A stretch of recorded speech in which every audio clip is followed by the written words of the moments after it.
But first, let me begin by clarifying the purpose of nonviolent communication. Its purpose is to help you to do what you already know how to do. Now, why do we need to learn something today that you already know how to do? Because sometimes we forget to do this. We forget because we've been educated to forget. Now, what is it that I'm talking about that we already know how to do? The purpose of this process is to help us to connect in a way that makes natural giving possible.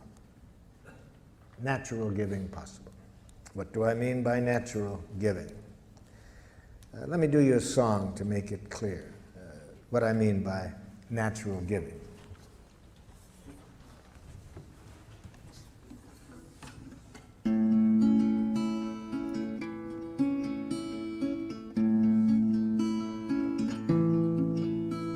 I never feel more given to than when you take from me.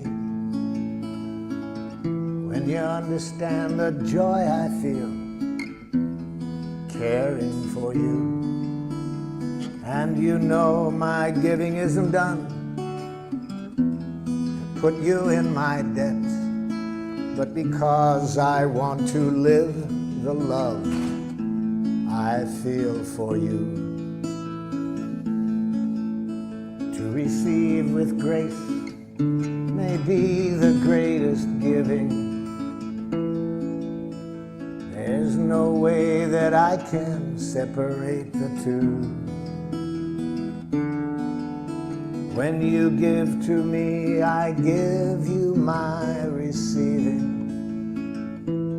And when you take from me, I feel so given to.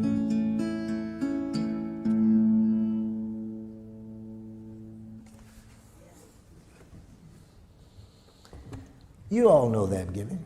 You know how to do it. And that's what I'm interested in. Remembering to stay with that quality of giving, moment by moment in any connection. But we also all know that it's easy to lose it. It's easy to lose that connection, so that instead of enjoying that quality of giving, which is possible every moment in every contact we have, in spite of how precious that is, we forget.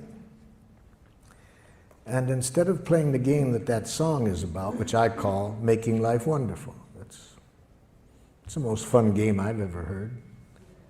Instead, much of the time we play another game called Who's Right? Have you ever played that game? See? It's a game where everybody loses. So isn't this amazing that we all know about this quality of giving that the song was about? It's possible every moment. We find that the richest thing to do, and much of our life we end up playing Who's Right? Now, the game of Who's Right involves two of the most devious things human beings have ever come upon. One, punishment. See, because if you're wrong in the game of Who's Right, then you deserve to suffer. Can you imagine a more diabolical concept to educate people? So, if you haven't already abstained from punishment, I'm sure by the end of the day that will no longer be a part of your consciousness. No more punishment. You won't do it in your families. We'll get rid of it with criminals. It just makes things more violent. We'll find other ways to deal with other nations besides punishment. No more punishment. No more reward. It's the same game. See, it's part of the game of Who's Right. If you're right, then you get rewarded. If you're wrong, you get punished. No more. No more. It's created enough violence on the planet. No more guilt induction, see? No more shame. No more concepts of duty and obligation. Just what the song is about, natural giving. So how did we get off target? We got off target according to Walter Wink, a theologian who writes in his book, The Powers That Be. We got off target about 5,000 years ago. We got off target because we started to get some wild thinking. Wild thinking that human beings are innately evil. And when you believe that human beings are innately evil, then if things aren't going as we would like, what's the corrective process? The corrective process is penitence, you see. When people are evil, you think that the way to bring about change when people are behaving in a way you don't like is to make people hate themselves for what they're doing. So for these political reasons and theological reasons, we started to develop a language that I call jackal language. It's a language that cuts us off from life and makes it very easy to be violent. Very easy to be violent. In fact, in that book I mentioned, Wink says that domination cultures, one of the things you have to educate people is to make violence enjoyable, you see. And we've done a good job of that. We make violence enjoyable in our culture.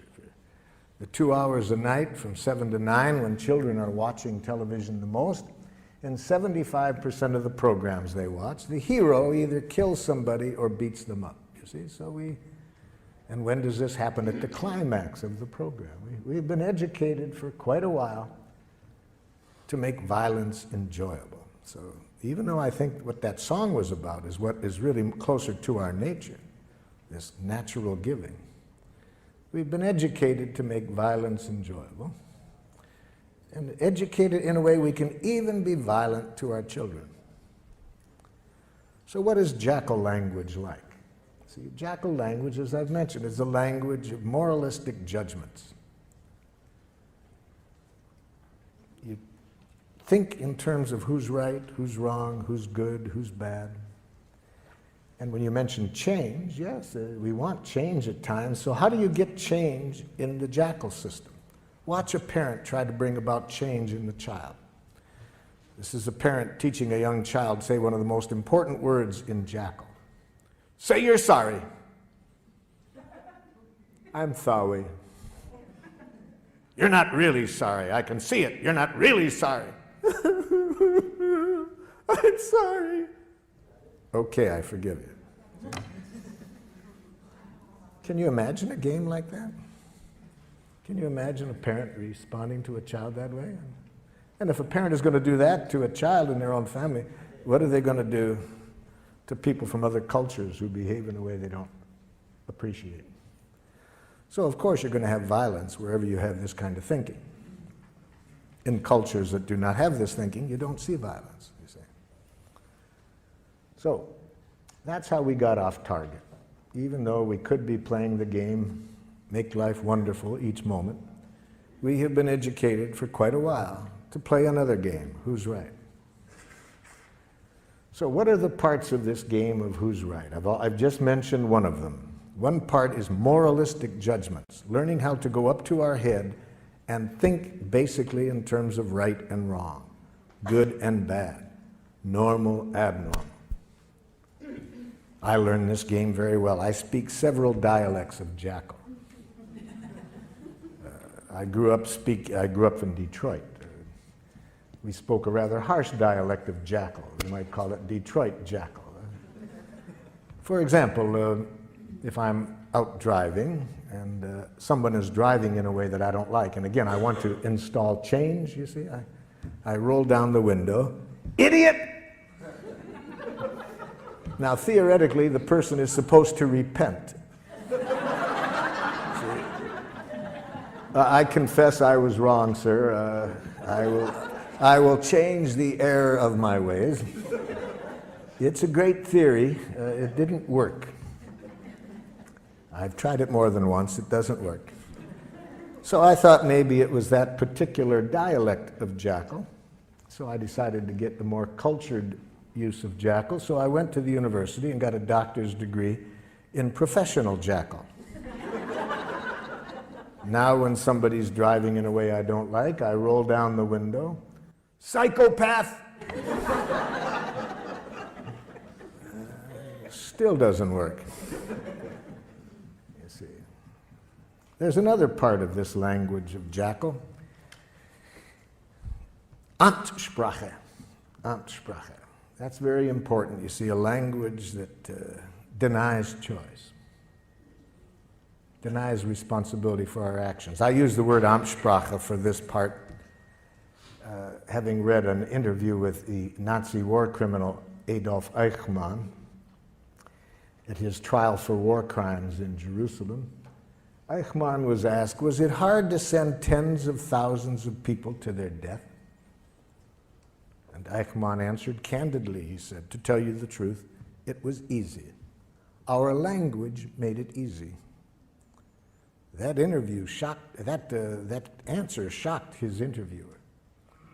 And his interviewer said, what language? Eichmann said, in fact, my fellow Nazi officers and I, we had our own name for our language. We called it Amtssprache. Amt in German means office, and Sprache, language. I'd call that bureaucratic language. He was asked for some examples. Eichmann said, it's a language in which you deny responsibility for your actions. So if somebody asks you why you did it, you say, I had to. Then you don't feel so bad if you have to do it. You see, you're not responsible. But why did you have to, Jack? Superior's orders. Company policy. They made me do it. I couldn't do elsewise.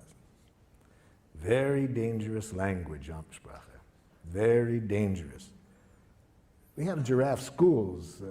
I use the word giraffe, you see, as a symbol for nonviolence. We'll see today that the language we're going to study is a language of the heart. And so I use giraffe language for that because giraffes have the largest heart of any land animal. So,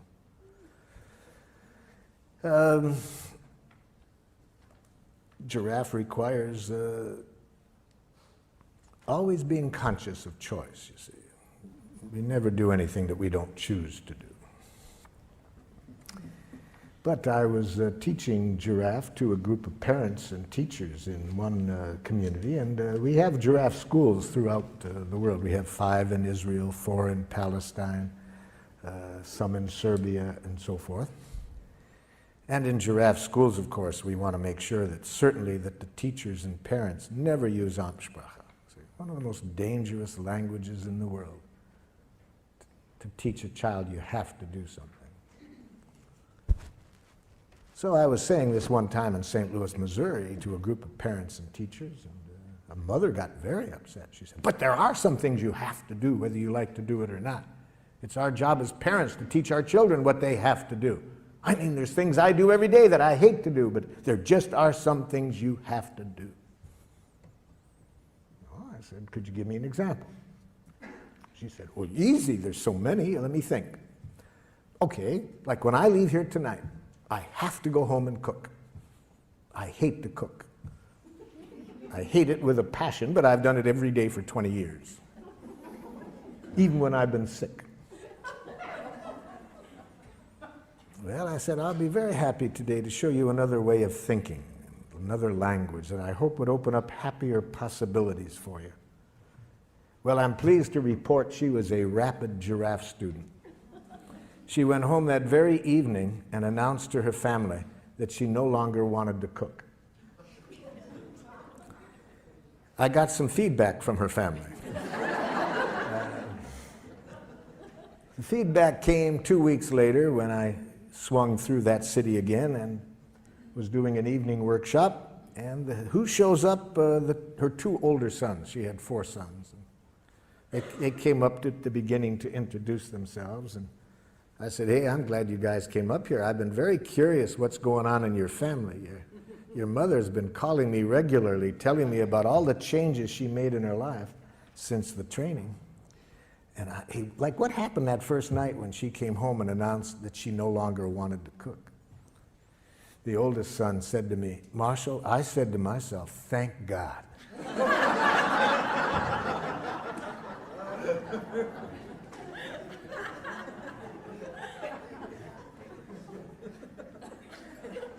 I said, help me understand that one.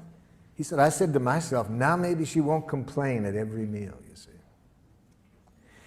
You see, natural giving, what I started the day off with that song, anything we do in life that isn't coming out of that energy, we pay for it and everybody else pays for it. Anything we do out of fear of punishment, if we don't, everybody pays for it.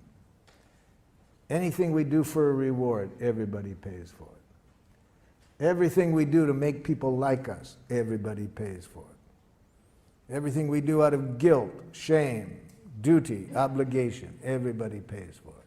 That isn't what we were designed for. We were designed to enjoy giving, to give from the heart.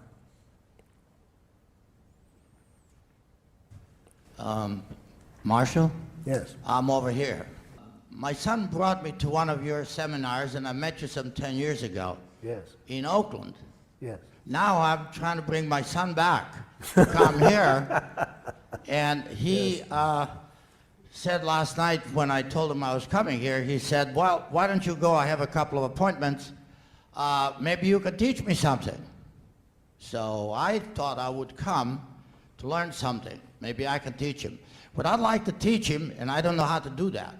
Well, I'd like to teach him to at least give me the time of day to communicate with him. He doesn't do that willingly.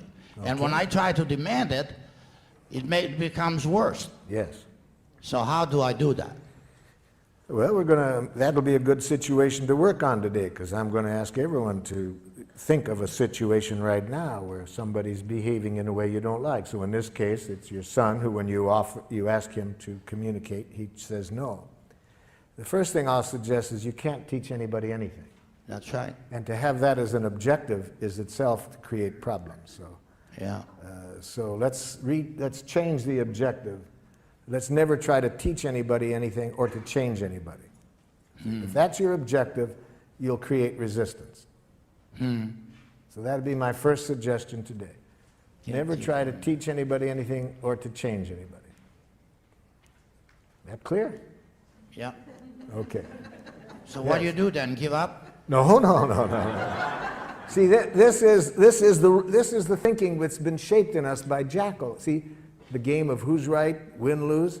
So then if we can't change and win, then the option we think of is to be a chump and lose, you see.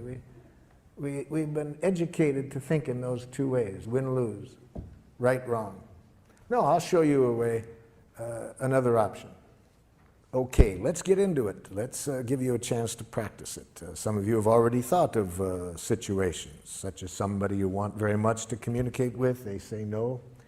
So, think of somebody at the moment who is behaving in a way that is not making life wonderful for you, and you'd like to get to the place that the song was about, where everybody's needs can get met and people are giving to one another from the heart, willingly, not out of coercion, you see. Let's see if we can show you a process to get there in this situation, to get everybody's needs met, and where people give willingly, not out of any coercion. So maybe you are living at home. Maybe you choose today to work on a child that you are living with at home who says horrible, horrible jackal things such as, no. Oh, you laugh. You try living with one for a while. Please brush your teeth. No. Maybe you are living at home with a jackal-speaking partner who says horrible jackal things such as, that hurts me when you say that. We'll see today that it's a violent act to say others make you feel as you do. See? To imply that others can make you feel hurt or angry. Maybe at work somebody's behaving in a way you don't like. They come late. They're not producing as well as you would like. Maybe your next door neighbor has been sexually molesting children. Whoever you want to pick, somebody who's behaving in a way you don't like. And you'd like to see how we would arrive at the objective of creating the quality of connection that will get everybody's needs met through natural giving. That's our objective. Okay? Now, open up your materials to the last page, second to the last page. At the top it says, expressing how we are and what we would like.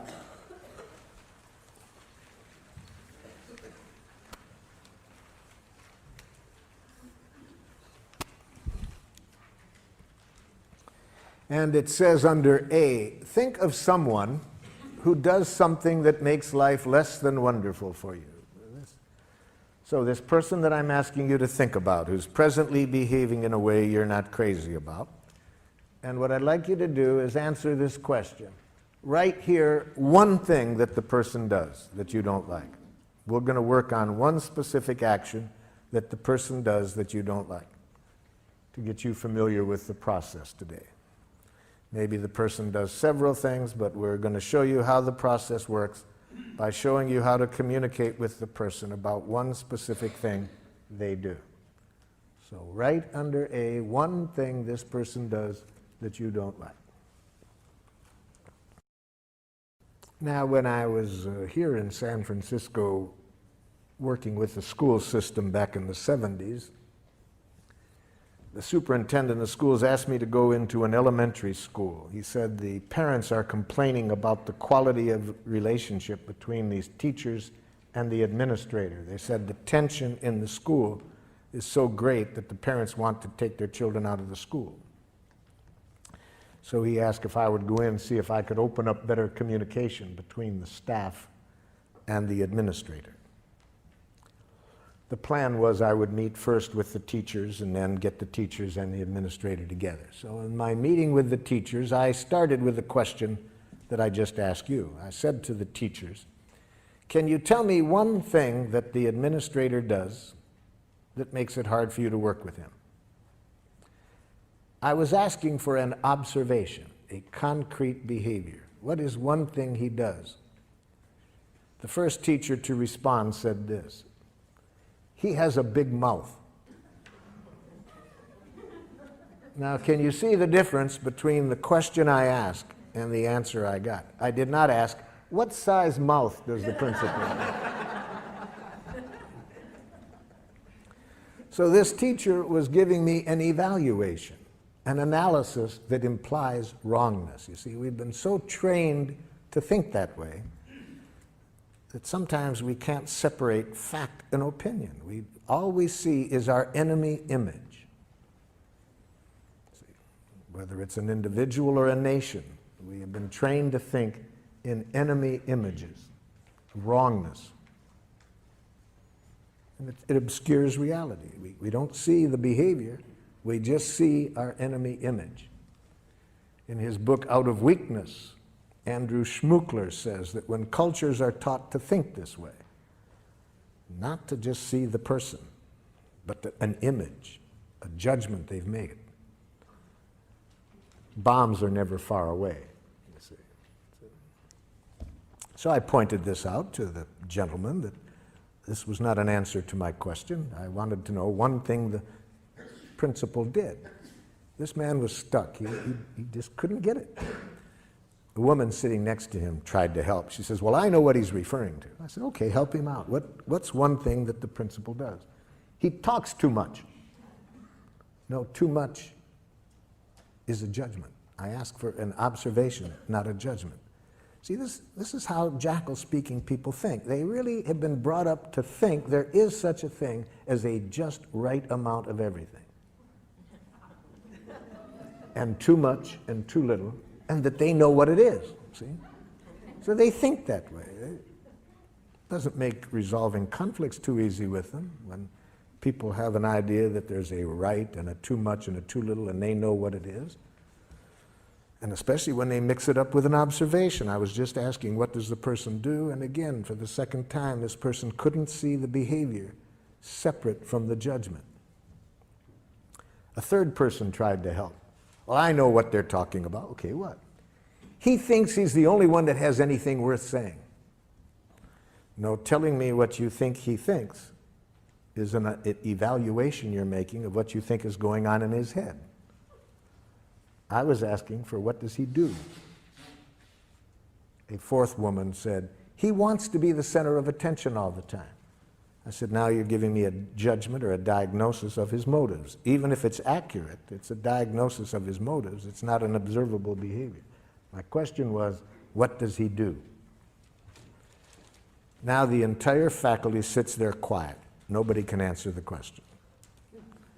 And one of the women said to me, boy, Marshall, that's hard to do. Yes.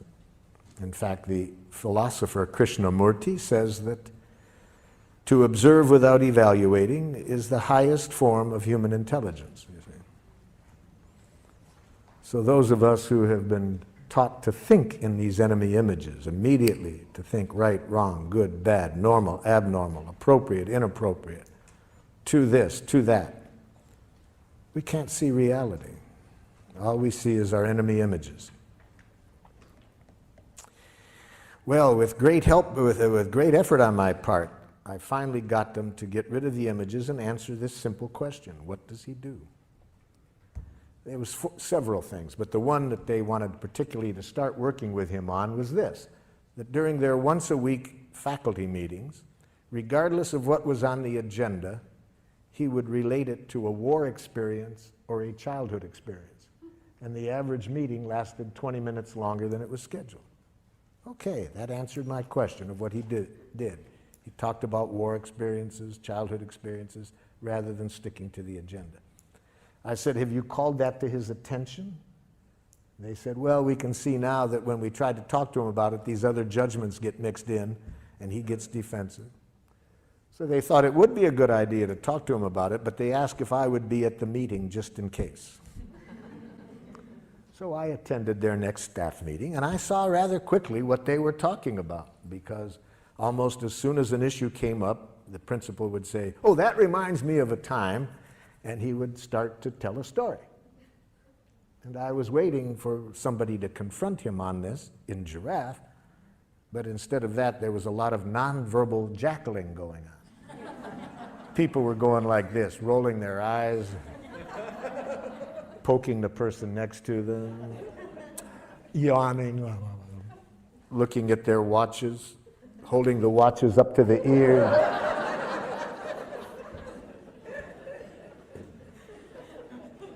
And I watched this scenario going on for a while, and I said, excuse me, but isn't somebody going to say something?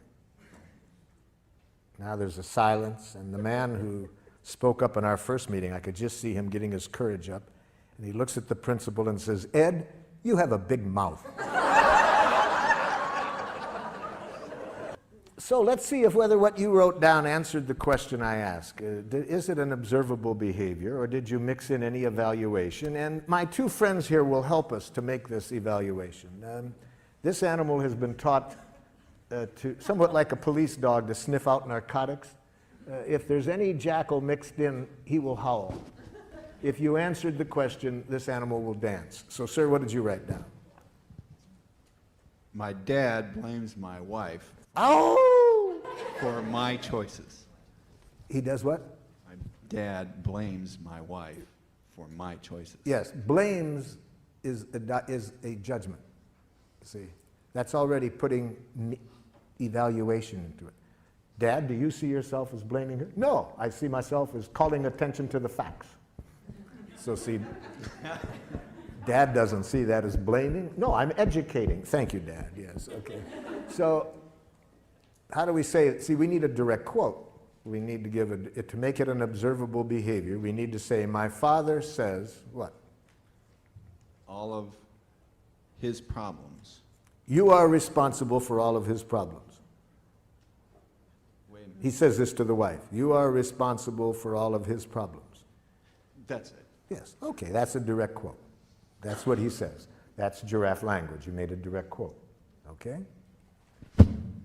See, as soon as you have the word blame in your consciousness, it's going to change the whole energy with which you approach the person, because you're basically making a judgment of them as blaming, which everybody knows is wrong. You see. Yes? I have the mic. Oh, excuse me. Lately, my son is not doing his history homework. Okay.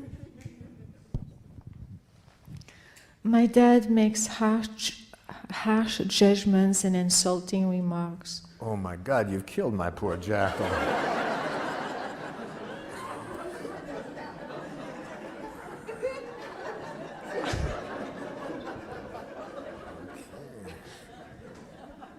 He could have handled the harsh, that was one judgment, but insulting, harsh and insulting, those are two judgments. Actually, he does use insulting words. No, there is no such thing. After today, in fact, seriously, by 4:30 this afternoon, you will never hear another insult. It won't exist. Insults will not exist.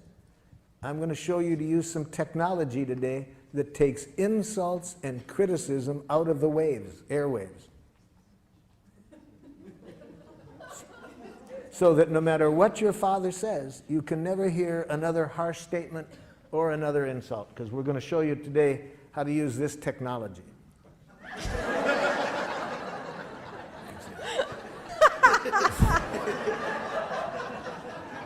And with this technology, it will be impossible for you to hear criticism, harsh remarks, insults. With these ears, all you can hear is the only thing human beings are ever saying. Please and thank you. See, that's all.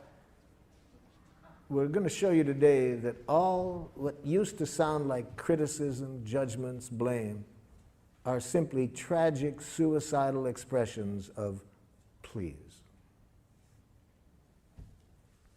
My brother Yes. yells at me to get in the car to go to school, and then he makes me late to school. Who yells? See, but you see, yells is a kind of a little bit of an evaluation. He speaks in a tone of voice. Yeah. You see. Okay, it's the tone of voice. I was asked at Lincoln High School. Is there Lincoln High School in San Francisco? Yeah. Many years ago, I was asked to work with the faculty there. They were having a lot of tension amongst the faculty, racially, ethnically. There was a lot of tensions, and the superintendent asked me to work there, and I started the day asking, tell me something that somebody else on the faculty does that you don't like. Man turns to the woman next to him and says, I don't like it when you yell in our faculty meetings. She says, who yells?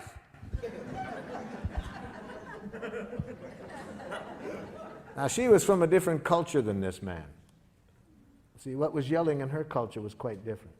And about 10 minutes later, when she started to yell at him by her own definition, I saw a difference, So raises the voice when he's asking you to get ready for school. Yeah. Yes. Or just kind of gets angry at me to get in the Now, car. gets angry, that's maybe accurate, but it's a diagnosis. We don't know whether he's angry. He might be scared that, you're going to miss school. It might sound to you like angry. Maybe it is, maybe it isn't. But raises the voice, has smoke coming out of his ears. That you can see, you see. That's observable. Yes? Fifth grader Jesse refuses to do his seat work. Ow! Refuses is a diagnosis. Maybe an accurate diagnosis, but it doesn't tell me what he does. He just says, no, I don't want to do it. Says, no, I don't want to do it. That's the behavior.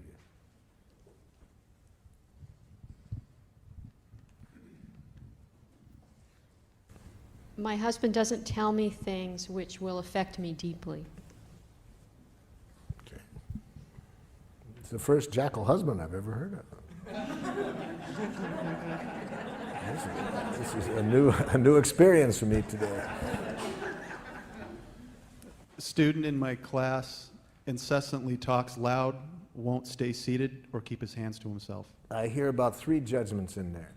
Let's go over it slowly, because I hear 3 diagnoses. Say it again, so we'll hear the 3 diagnoses. Incessantly talks loud, Loud is your interpretation. Louder than you would like. If you want to say it, put it that way. Louder than I would like. won't stay seated, Won't is a diagnosis. Doesn't stay in his seat after I've told him to. He might in the future. We don't know whether he will or not. So that's a diagnosis. Doesn't at the moment. Doesn't when I ask him to stay in his seat. and does not keep his hands to himself. And does not keep his hands to himself. Mm-hmm. Okay. Since coming to the introductory presentation on Tuesday night, I've been very aware of hearing evaluations Yes. in myself and especially in other people. And so I started to wonder, are all of those violent communications, or would there be a way that some of those are, according to this model, nonviolent? I would say that any evaluation of others that implies wrongness is a tragic expression of an unmet need. Tragic in the sense, for two reasons. First, it decreases the likelihood that we will get what we want. Even if we don't say it out loud, even if we think it, if we are even thinking that what somebody else does is wrong, it decreases the likelihood that we will get what we want. And second, it increases the likelihood of violence. So what could be more tragic than that, than expressing ourselves in a way that gets in the way of our getting what we want and increases violence? So anything that we want to say that implies wrongness on the part of the other person, I'm suggesting, is a tragic, suicidal expression of an unmet need. Say the need. Learn a need consciousness, which is what we're going to get to now, you see. That's how we evaluate in nonviolent communication. We evaluate from the heart. We make judgments, but we make need-serving judgments. We judge whether what people are doing is meeting needs or not. We don't moralistically judge the person for what they did. We judge whether it's serving life or not, because needs are our direct connection with life. They're the life that's going, needs are the life-seeking expression within us. So we evaluate with reference to that. And that requires two kinds of literacy, feelings and needs.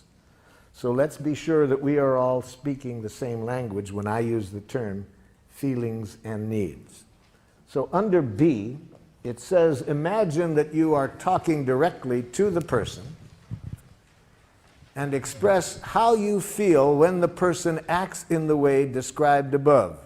And use this form. Again, we're talking to the other person, we're telling them now what they did, and we say, when you do this, I feel how? How do you feel when the person does what you wrote down under A? Write that down.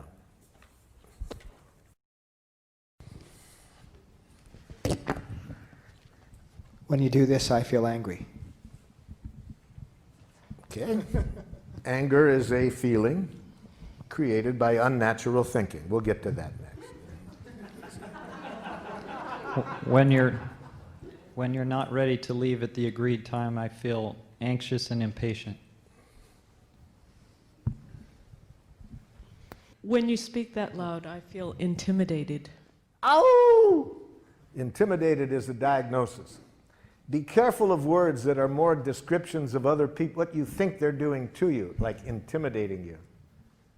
So write down the following as not feeling words. Do not mistake these words as feelings. I feel misunderstood. I feel used. I feel manipulated. I feel judged. I feel criticized. I feel ignored. For example, aren't there times when you think somebody's ignoring you? Don't you feel relieved? And at other times, don't you feel angry? You see, so words like that really say very little about what's alive in you. They say much more about how you are interpreting the other person's behavior. And above all, never mistake the word rejected as a feeling. I feel rejected. No. That's not a feeling. That's a suicidal interpretation. Okay, who's got the mic? There's the mic. Yep. Hurt, disappointed, disheartened. Yep.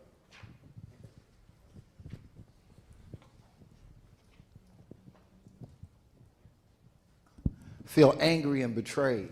Angry, yes. Oh, for betrayed. Betrayed is one of those words like intimidated, ignored, misinterpreted, used, manipulated. It's more a diagnosis of the other person than a feeling. What about contracted? Contracted? If you mean tense and like that, okay, if it's that. When you call me up and speaking loudly tell me you're going to cut off funding, I feel angry and scared. Mm-hmm. When you leave the dishes in the sink, I feel powerless over my environment and time, which feels frustrating and scary. When you start talking loudly in the middle of my sentence, I feel hurt because I think you are not listening to me. Yeah, the feeling is great, but you're going to lose it when you follow the word feel with the word because I think. Anytime you're thinking, your chance of getting what you need is greatly decreased. Especially when you follow the word think with the word you. Then I think you not only won't get heard, I predict a defensive, aggressive reaction. So it's going to be hard for people to care about your feelings when you follow that with a diagnosis that implies wrongness. But we'll get to that next, because we're going to see next that when after the feelings, there's two places we don't go, and one is up to our head. See, we stay in the heart with feelings. We don't go up to the head. We stay in the heart and connect with needs. But we'll get to that, yeah. If we want to use nonviolent communication, we want to be sure that we do not use the feeling in a violent way, because feelings can either connect us at the heart or they can contribute to more division and violence. So we certainly do not want to ever express our feelings in this way. I feel as I do because you. Okay? We never want to express our feelings this way. You make me feel. Now that will be a hard habit to get away from, because in a jackal culture, feelings are very instrumental to using guilt as a way of manipulating people. The way to manipulate people is if you can convince them that they make you feel as you do, then they should feel guilty and change, you see. So it's another form of this violent game. So, for example, if you are a parent and you want to use feelings in a violent way rather than a connecting way, you would express it this way. It really hurts me when you don't clean up your room. Okay? Or, you make me angry when you say that.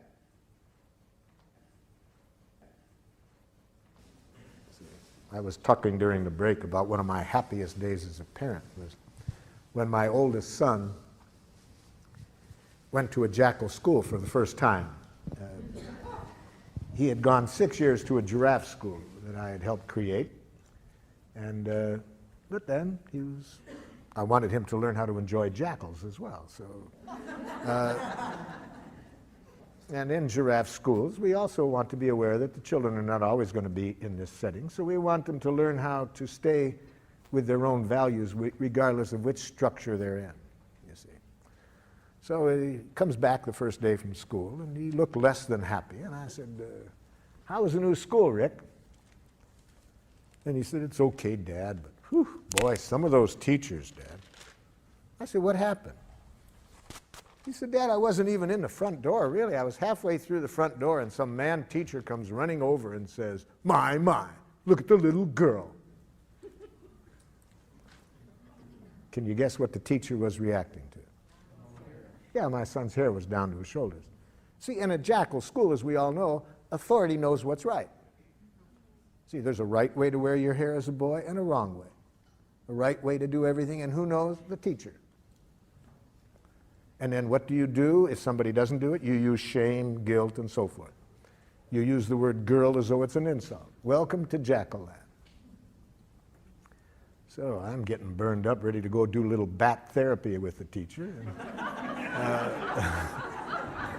forgetting all about my teachings. And I said to my son, how did you handle it?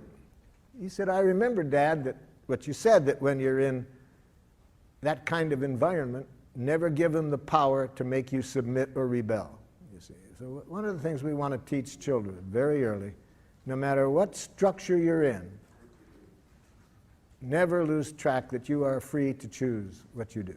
Don't allow institutions to determine what you do. I said, hey man, that you remembered that, that's a big gift. I really love that you could remember that under those conditions. Then what'd you do? I put on my giraffe ears, Dad, tried to hear what he was feeling and needing. I said, you remembered to do that? What did you hear? Pretty obvious, Dad. Looked irritated, wanted me to cut my hair. Hey, wow, man, I'm really glad you could remember that. How did that leave you feeling? I said, Dad, I felt sad for the man. He was bald and seemed to have a problem about hair.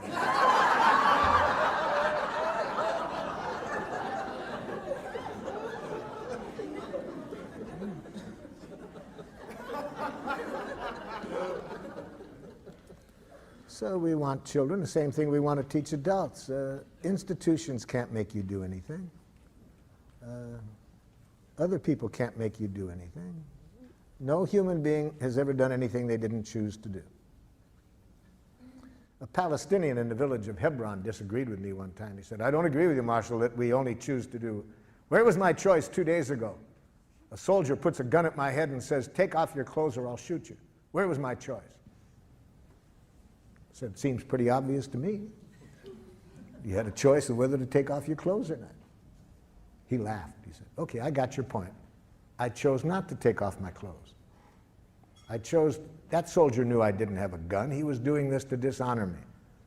I chose to risk my life to protect my honor. Okay, so I'm not saying we always like the choices we have, but nobody can make us do anything we don't choose to do. So I said, apparently the soldier also chose not to shoot you, or else he was a very poor shot. My children taught me this about nobody does anything they don't choose to do. From the time they were 2 years old, they educated me that I couldn't make them do anything. All I could do is make them wish they had. And then they taught me another lesson, that any time I would do that, they would make me wish I hadn't made them wish they had. They taught me that violence creates violence, you see.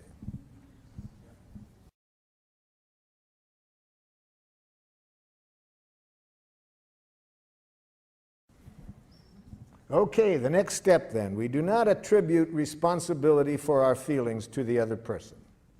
We never say that you make me feel or I feel because you. Instead, we are conscious that the root of feelings are needs.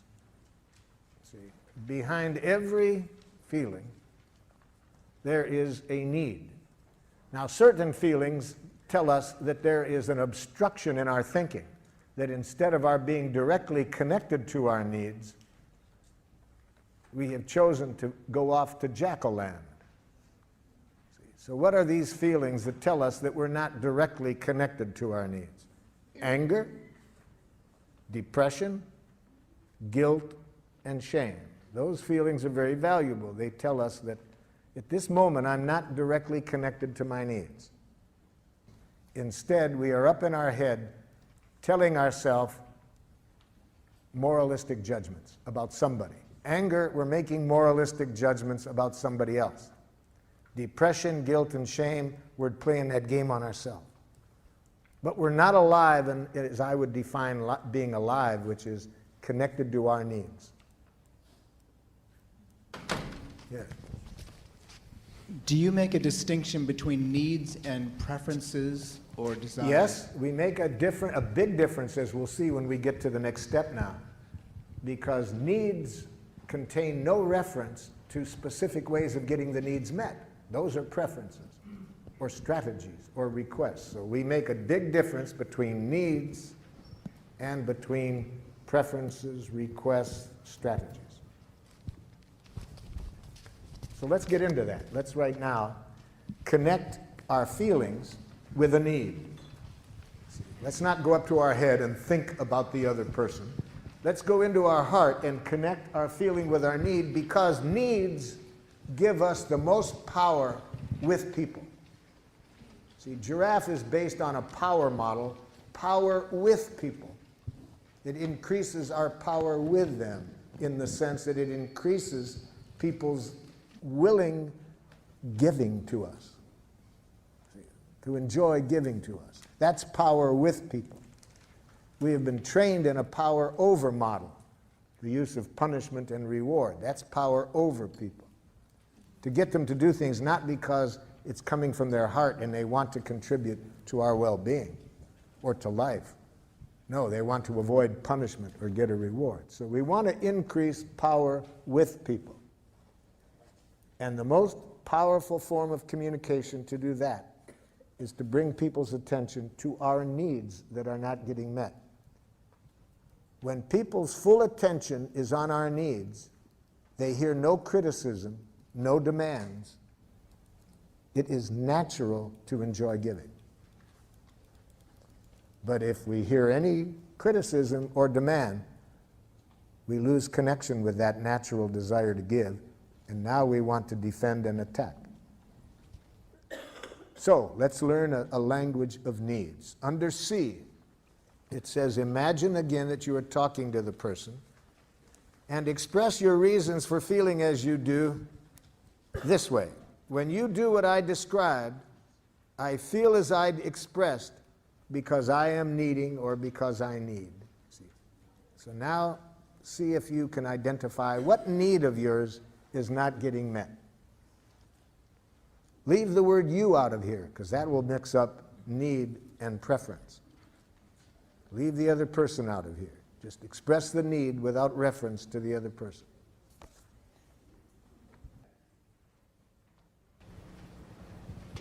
All needs are universal. Every human being in the world has the same needs. So you can look at what you said and see whether this applies. You see. So what you wrote down is a true need. Every other human being in the world has that need.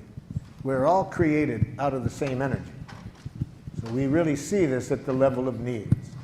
All human beings have the same needs. What differs immensely is the strategies that we have been educated in for meeting the needs. Different cultures educate people to meet the needs in a different way, but the needs are the same. Who wants to check theirs out? Okay. To know that you are responsible and honest. That, notice, brought the other person in there. I have a need to know that you are responsible and honest. How do we express the need without bringing the other person in there? See. Now, we can bring it in one way. I have a need for your happiness, for your protection. We can say that. Okay. See, but not the way you're saying it. Yes? I need to be seen and heard as who I truly am. I have a need to be seen and heard as who I truly am. Okay? Now, I have a impulse to qualify that and to say free. To be free. I have a need to be. The last word in that sentence is who I truly am, free. I have a need, who I truly am, to be free. Yes, that's a need we all have. The important thing will come out when we get to a request, because that's a request that only you can meet. Other people can't do that.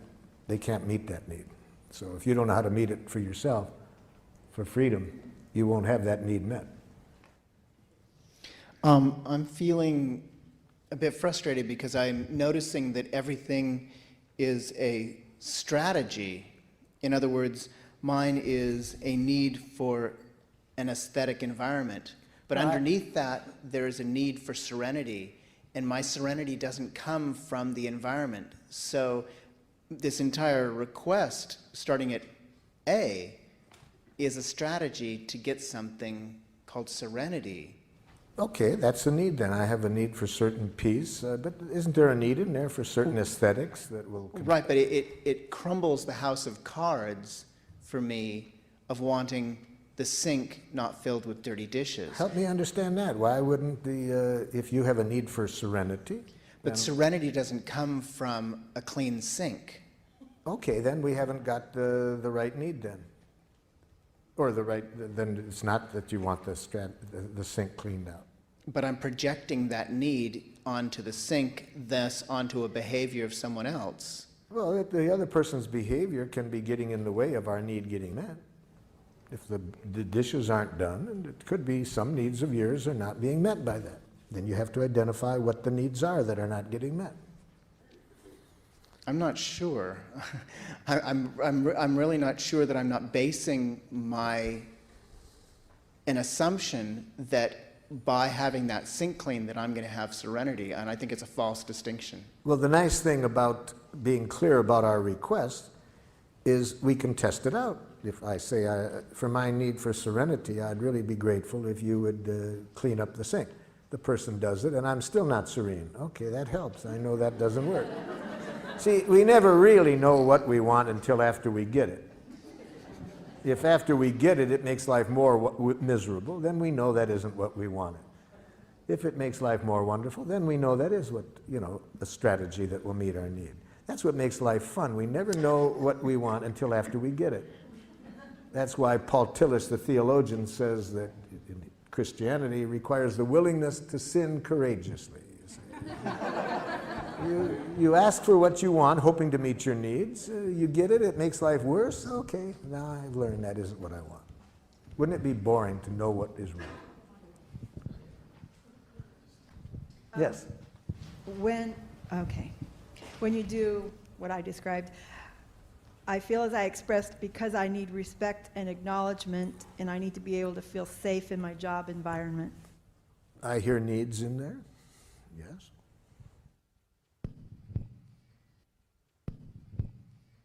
When you do what I described, I feel as I expressed because I need to express my desire and need without it hurting you. No. Now we No? got a bunch of stuff Oh, in there. If you want to avoid hurting other people, the only way I can offer you to do that is to become a nice, dead person. Yeah. Because if other people have jackal ears, they can get hurt if you have heartburn. So would I just cut off that second half? Just, I need to express my desire and need? Yes, and then what you want to say to yourself, and I want to learn to enjoy your pain. Ooh. Which Whoa, is, we're going to show you enjoy. after lunch how to enjoy the other person's pain. Ooh, that sounds... It's one of the most loving things you can do, you see. If you, as I will define it, obviously I don't mean in a sadistic way. Yes. So I have a couple I'm working on. One of them is because I have a need for predictability in I have a need my for daily schedule. predictability, okay. And the other one would be because I have a need for privacy. Yeah. Go ahead. My need is for comradeship and acknowledgement of my comradeship. Mm-hmm. Mm-hmm.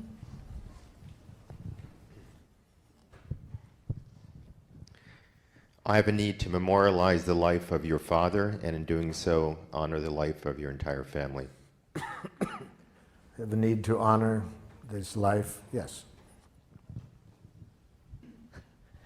I have a need to have communication with other people that is open and supportive of life. Need for supporting of life, openness, okay? Mm-hmm. When you do this, I feel hurt because I have a need to be heard and understood. Yes, very important need, that need for understanding, to be heard, to be listened to, empathy. There's different ways of expressing it, but it's a critical need, one that we have daily. Daily, yes. Bottom line, I have a need to love you and to let your love in. I have a need to love, but don't bring the other person in there. To let I have a need for love, to love and to let love in. and to let love, yes. See, our needs don't, when we believe that our needs involve another person doing something, we take a very abundant world and make it scarce very quickly. So we don't want to mix up our need and a request. See, we may have a request, a strong request, that a particular person meet our need for love. See, that's a strategy. We may want this particular person, but we don't have a need for that person to love us. That's mixing up the need and the request. We have a need for love. We have a strong preference that this person take the actions to meet that need. But we don't want to mix up the need and the strategy. Okay, let's take one more and then we'll go. We've got to move on. Yes. Yeah, I'm confused if this is a need or a strategy. Okay. I need to feel loved. Ah, loved is a very important word. I need love, yes. But now, That word love is so important that we got to get real clear what we mean about it when we use it as a giraffe. See, watch what happens when a giraffe and a jackal get together on this love. See, watch this jackal ask a very dangerous question. But notice that the giraffe is too smart ever to answer this question. Watch. Do you love me? Jackal, before I can answer your question honestly, I need to get some important things clear. Are you using the word love as a feeling? Well, of course. Okay, well, I needed to get that clear. So you mean, am I feeling certain warm, cuddly, tender feelings toward you? Yes. Okay, I needed to get this clear, because see, we giraffes do not use the word love as a feeling. It's much too important to us to get it confused with a feeling. It's a need for us. But since you use it as a feeling, okay, I'm glad to know that. So would you please then, now that I know that, would you ask the question again? Do you love me? When?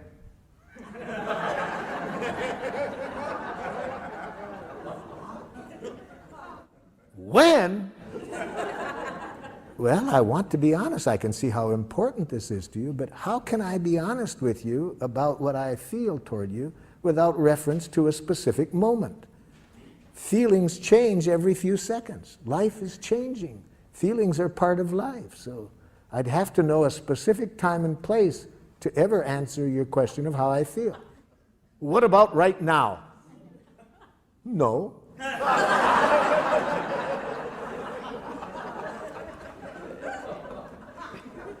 But try me again in a few moments.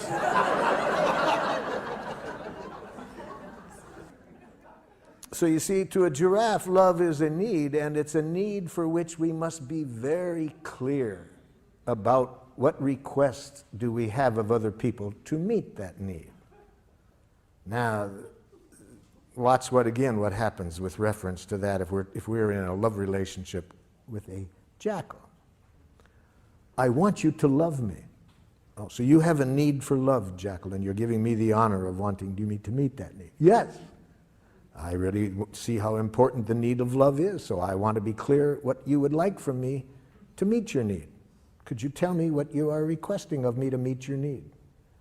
Now, the poor jackals, they don't live in the moment, you see. And to make a clear request, you have to live now. You have to be clear what you want. So watch how the jackal handles this. So could you tell me what you want me to do to meet your need for love? Oh, you know.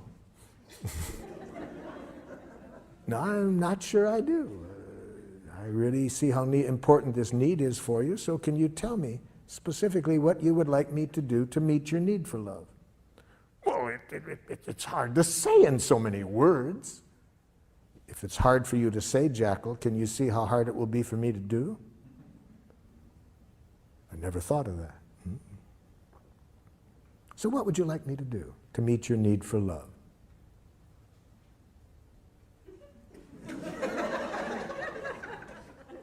It's embarrassing to get clear. Yes, it is, because much of our oppression in close relationships comes from saying to people, I want you to respect me, I want you to love me, I want you to understand me, without our being real clear what we want when we say that.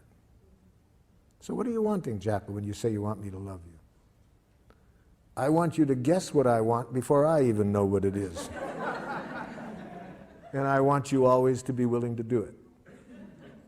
Thank you for defining it that way, jackal. Would you please find someone else to meet your need for love?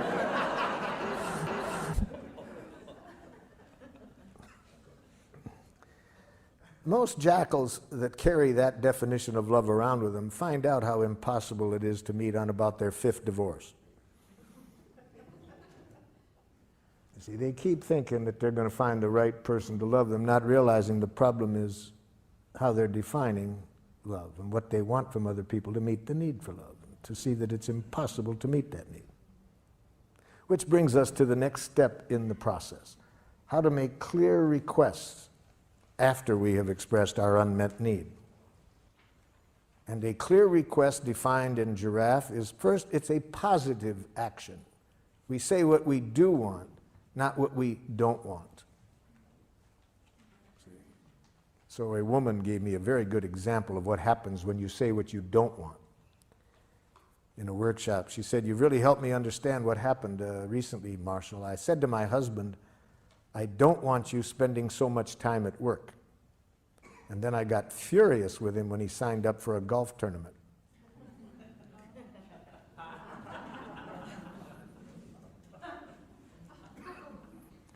A teacher gave me a similar example. She said, "Just yesterday, Marshall, I said to this young boy, please, I don't want you tapping on your book while I'm talking." So he started to tap on his desk. Saying what we don't want doesn't make clear what we do want. But worse than that, if we frame our objectives in getting rid of something, it leads to violence very often. It makes violence seem attractive when we try to get rid of something. For example, I was working with some teachers in a school in Rockford, Illinois. Their observable behavior they wanted to work on is, on the average, every 3 months, 38 broken windows in the school. So we got down to the request. I said, "What do you want different from the students?" It's obvious, we don't want them breaking windows. So you're saying you don't want the children breaking windows? Yes. What should we do? Kill them.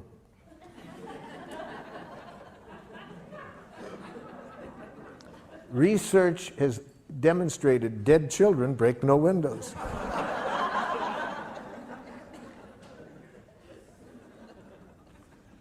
Almost any time we think of what we want to get rid of, it makes violence look attractive. And as stupid as that example was I just gave you, look in the newspaper on any given day and see how many world leaders are saying we're going to teach them not to, we're going to get them to stop. And they think violence is going to, see, it always makes violence seem attractive to. It's only, as I said earlier, when we get two questions clear. What do we want people to do? And what do we want their reasons to be for doing it? Then I think we'll see violence never works. Okay, so we want to say what we want to say in the positive. What do we want the other person to do? What do we want them to start doing differently? And second, that it needs to be clear action language. We can't do what this one wife did with her husband who came to a workshop with him. She said, "I want you to listen to me when I talk." He said, "I do listen." "No, you don't." "Yes, I do." "No, you don't." They told me they'd had this same conversation for 11 years. The problem is with the word listen. See, what does that? We can use the word listen as a need. I have a need to be listened to. But when we move to request, we need to speak action language. What specific action do we want this person to take? We can't use the verb to be. I want you to be more friendly. Not doable. We can't use feeling language. I want you to feel confidence in yourself. That's not doable. So we need to be able to make very concrete requests. Try it out with what is under D there. See, in relation to what the other person did and your feelings and needs in relation to the action, imagine you're talking directly to the person and express a request using this form. I would like you to. What do you want the person to do to meet your needs? I want you to obey my instructions. Let's use the word, I want you to do what I told you to do. I want you to do what I told you to do. And if you were a giraffe, you would give that to the person with a little card that said, "But please do as I requested, only if you can do so with the joy of a little child feeding a hungry duck. Please do not do as I request if there is any fear of punishment motivating you. Please do not do as I request out of a hope for reward or that I will like you if you do. Please do not do as I request out of guilt, shame, duty, obligation. Life is too short to do anything for anybody out of that." So what I'm getting at is, when we do make a request, we want it to be sure that the person trusts it's a request and not a demand. So we'll come back to that, but let's just work on the clarity of the request to begin with. Yes, so what is your request? I would like you to do what was agreed upon. Okay. Give me the space to complete my thoughts. Oh! Too vague. Give me the space. Let me complete my Let thoughts. me is not doable. Let me show you what I mean. A woman said to her husband, came to a workshop, I want you to give me the freedom to be myself. He says, I do. No, you don't. I said, hold it, hold it. Give me the freedom is not doable. Let me? No, that's not doable. Allow me? It's not doable. What do you want from him when you say, give you the freedom to be yourself? It's embarrassing, yes? What? Say it. Oh, it's embarrassing. Say it out loud. What do you want when you say all of that? I want him to smile and say it's okay no matter what I do. Okay, now you're honest. You see, so what do you want? I want to express myself. Yes, you can do that. Nobody can stop you from expressing yourself. So I'm getting interrupted. You want the other person to wait until you finish speaking? Yes. Before starting? Yes. Okay, that's the doable action. So how do we know? You can only tell whether it's a request or a demand by how I treat you if you don't do it. That's what tells people whether we are making requests or demands. What is their memory of how we act when we don't get what we want? If people have in their memory any punishment on our part in the past when they don't do what we want, any blame, it will now be hard for them to trust that we are making a request and not a demand. It will take the joy out of giving to us. So let's follow that example a little bit more for me to show you what I mean. So I say to you, I'm really lonely this evening and would have a need for some company. Would you be willing to spend the evening with me? And you say, Marshall, I'm really preoccupied with some things at work and would really need some space to myself this evening. Could you find someone else to be with you this evening? And here's my reaction.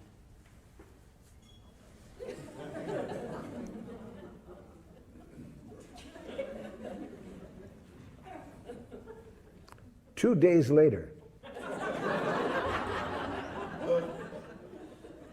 you, what's the matter? Nothing. You, come on, what's the matter? You knew how lonely I was. If you loved me. Now, was it a request or a demand? See, so we can't tell from how nicely it's asked. We need to see how the person treats us when we don't do what they want. That's when we trust that they make requests or not demands. So we are going to pay for every time in the past when we used any coercive means to get what we wanted. So now at least we don't want to pay for that anymore. We want to be sure that whenever we make a request, it is a request. Now that doesn't mean the other person will trust it, even if it is, because unfortunately, there's been so much coercion in our world that even if we are making a sincere request, the other person might hear a demand. I was working in one school system with a group of students that the school district labeled as socially and emotionally maladjusted. Now, from what you've learned today, was that a jackal school system or a giraffe school system? Yes. It sounds like in your example that the person was really disappointed or really let down. Not let down, that's a diagnosis. Okay. They're really disappointed. Really hurt. Okay. So how could they have expressed that without being a demand, but not suppressing the fact that they're really disappointed? They could say,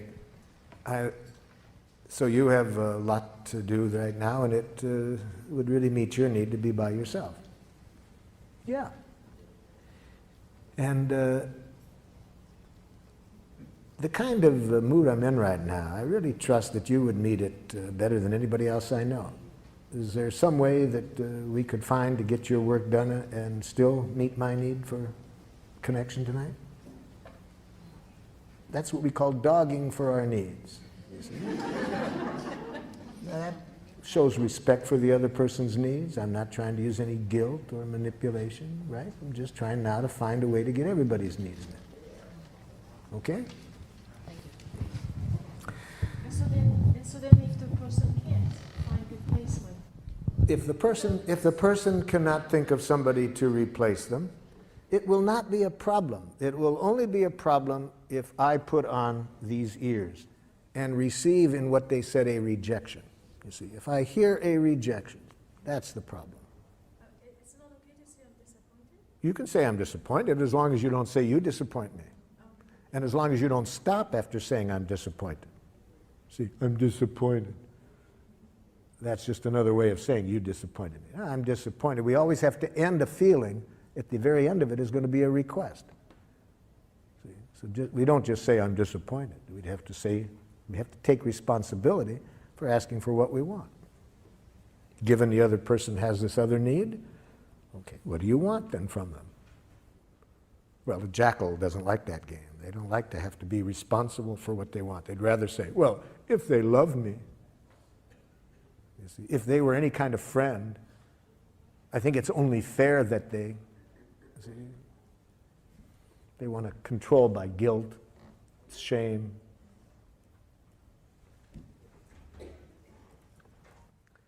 So the school district asked me to work with these students that were labeled socially and emotionally maladjusted. Poor school system doesn't realize that labels lead to self-fulfilling prophecies. When you label people that way, they're going to behave that way. Come on, be honest. If you are labeled socially and emotionally maladjusted, you're one of those students, doesn't that give you permission to have fun in school? Labels lead to self-fulfilling prophecy. So I knew it was going to be a rough day just by that label. So when I walk into the classroom, it already starts. Half of the students are hanging out the window, screaming obscenities at their friends in a courtyard down below. So I made a request. Excuse me, I would like you all to come on over and sit down, please. I'd like to tell you who I am, what I'd like to do today. Half the students come over. I wasn't sure the other half had even heard me, so I repeated it. Would you all please come over? Now everybody comes over with the exception of two young men.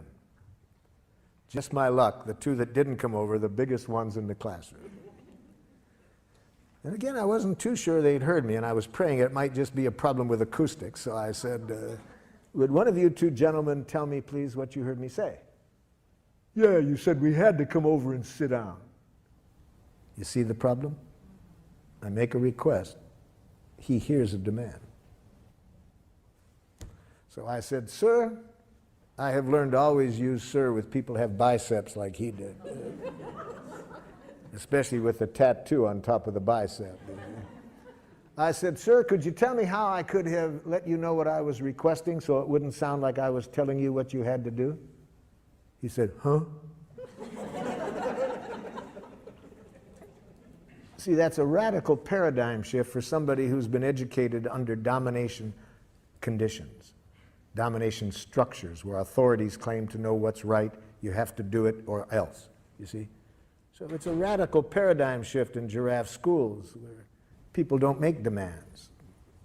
They just make requests. So I realize this is not going to be easy with this gentleman.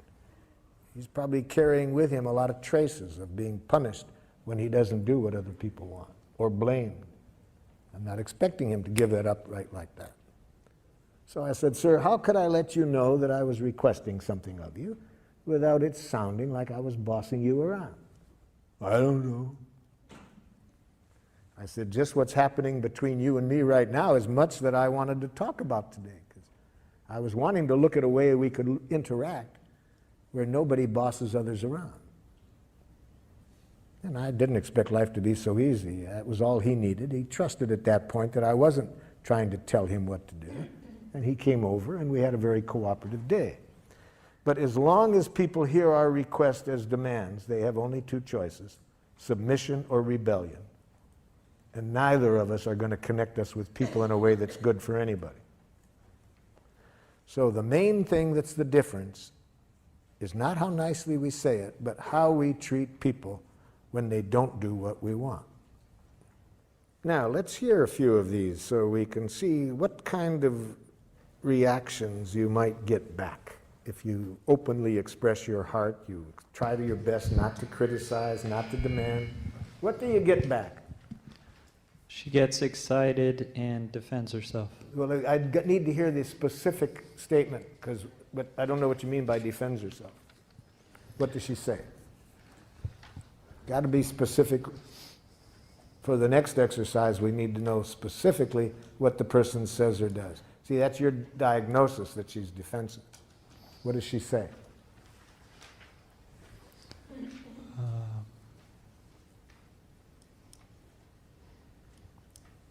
Sometimes things happen and I'm not ready to leave when we agreed. Well, sometimes things happen and I'm not ready to leave when I agree. Okay, that's what the person says. I can't do that because I have a hard time connecting with people as partners. I can't do that because I have a hard time connecting to people as partners. This is their response back? Yes, what did the person respond back? He says, nothing I do is ever good enough. Nothing I do is ever good enough. Okay, here. I guess I should go through the whole thing. She says she doesn't like the way I wash dishes or make the bed. Yes. I feel angry and resentful. Yes. I feel as I express because I need to be accepted for my willingness and ability to do a job the way I do it. Yes. I would like you to acknowledge my work positively. Even if I don't feel like it? How do you want me to, how would you like me to respond positively when an idiot could do a better job making a bed than you do? Okay, that's the last thing. She would say that she can't because I never do it the way it should be done. Yeah, so the problem there is with the present request. What do you want from this person? I think what you want is this. I'd like at least some gratitude expressed for my willingness to do what I did. And if I could get at least the gratitude for that first, I could better hear how you would like me to do it differently. Would that be closer? It'd be closer, but I'd still like her to accept the way that I do it. What does accept mean? Now we got to translate accept into a doable request. What if this person has a sense of aesthetics? You see, I can already tell what the problem is in your relationship. I've already made a diagnosis. You want to hear my diagnosis? Okay. You are a slob and she's a neat. See, there's these two kinds of people in the world, slobs and neats. And for some reason or other, they always live together. It doesn't make sense to me. You see, there's so much of this goes on every day about how to wash the dishes, how to make the bed. Now, I'll give away which one I am. I once cleaned the house immaculately. And my partner came home and said, I thought you were going to clean. True story, true story. So you know what I am, right? I wrote her a song that night that goes, if you wonder about the cause of my domestic distress, it's that my partner is antiseptic and I'm a total mess. Last night at 2 a.m. I had to go to the head. In the time it took me, she made the bed.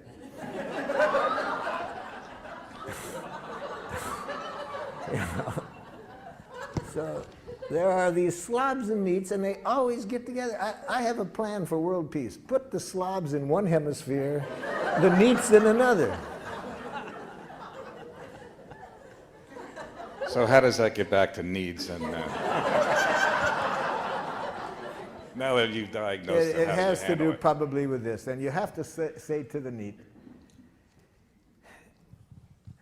I'd like you to agree that there can be different ways of doing things. Is that what you want? My solution was that I just don't do it anymore. Well, a typical slob solution, yes. I could have guessed that. Yeah. It worked.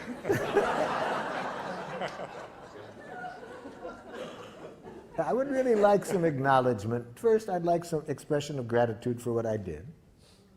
I'm not saying you have to like it, but at least I'd like to hear some gratitude, if it's sincere, that at least that I was trying.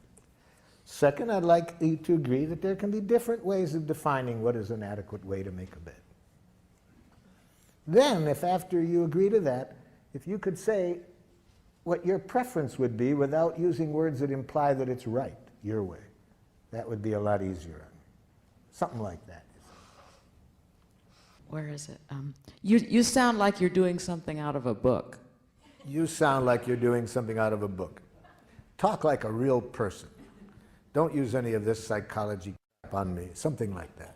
Yes, yes, yes. Especially they're going to say that when you're a baby giraffe, you know, because you're trying a new way and it's going to take a while and it's going to go slowly. And when I was first learning this, I was having a conflict with my oldest son, and I was sounding like it was coming out of a book. I was having to stop and think everything I said. And the poor guy, he had his friends waiting for him, and he said, "Daddy, it's taking you so long to talk." I said, "Let me tell you what I can say quickly. Do it my way or I'll kick your ass."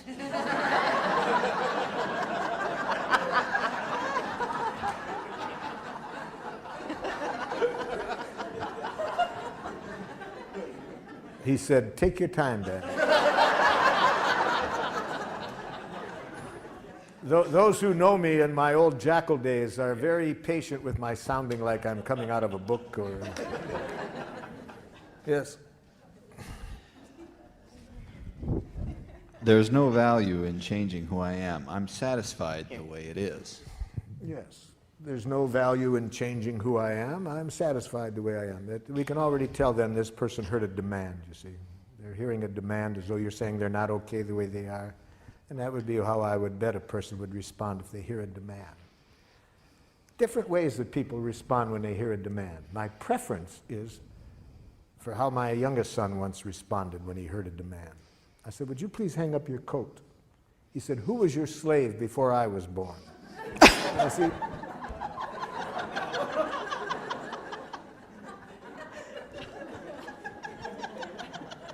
I like that way because I know he hears a demand then, right? It's pretty clear. Now, then there's other people who it's harder to guess if they're hearing it as a demand. For example, you say to them, "Would you please come over and just sit on the couch with me and talk with me?" The person goes like this. Okay. Now, if you're smart, you'll say, "Oh no, stay away." They're hearing a demand, you see, but they're giving in. But the worst case scenario, this is the dangerous one, you see, is if the person hears your demand, your request as a demand, and they respond this way. "Oh, sure, I'll do it." And they do it. But they did it to buy your love. They did it because they were afraid that if they didn't, you wouldn't like them. Now, how will you find out? You'll find out eventually. You might find out like this one woman did who showed up at my door in 2 in the morning. 2 in the morning, my doorbell's ringing one morning. It's pouring rain outside. And this woman, not 8 months pregnant, crying. I said, come in. I sit her down in a chair. What's going on? I didn't know how she got there. But she told me that her mother had been in a workshop with me a month before, and she had just called her mother up to tell her about what happened, and the mother said, "Oh, there's a man in your town that you might want to go and talk to." So that's how this woman shows up in my door at 2 in the morning. Now, what was the problem? Earlier, she said, I just made a little request to my husband tonight, and he said, "Get out." We've been married 8 years. He's always been so loving, so kind. He's done everything I want, and now he says, "Get out." Already I knew what the problem was. He was a yes-saying jackal. He hears somebody he loves wants something, and he feels he has to do it to buy love, to prove that he's a loving person. And so how does she find this out? It took 8 years, but then she pays for it one night. And I know I was right. How do I know I was right? I got him out of bed. Why should I be up at 2 in the morning talking to his wife while he's sleeping? So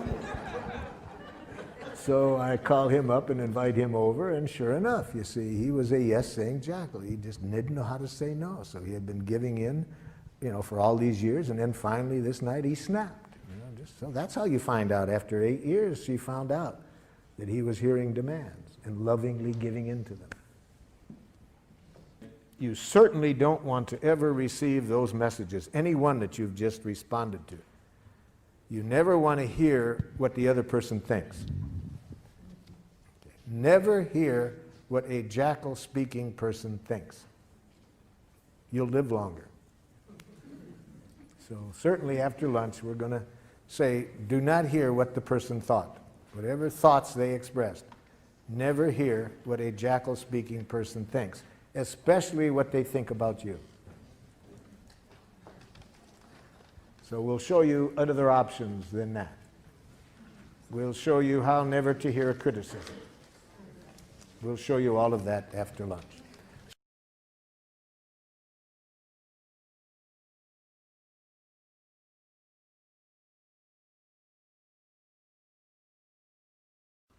See, there's only two things that human beings are ever saying: please and thank you. See, that's all human beings are ever saying. The only thing is, jackal-speaking people have learned to say please in a suicidal way.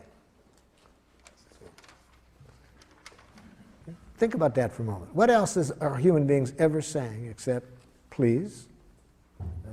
You're behaving in a way that isn't meeting my needs, or my needs are not getting met by something else.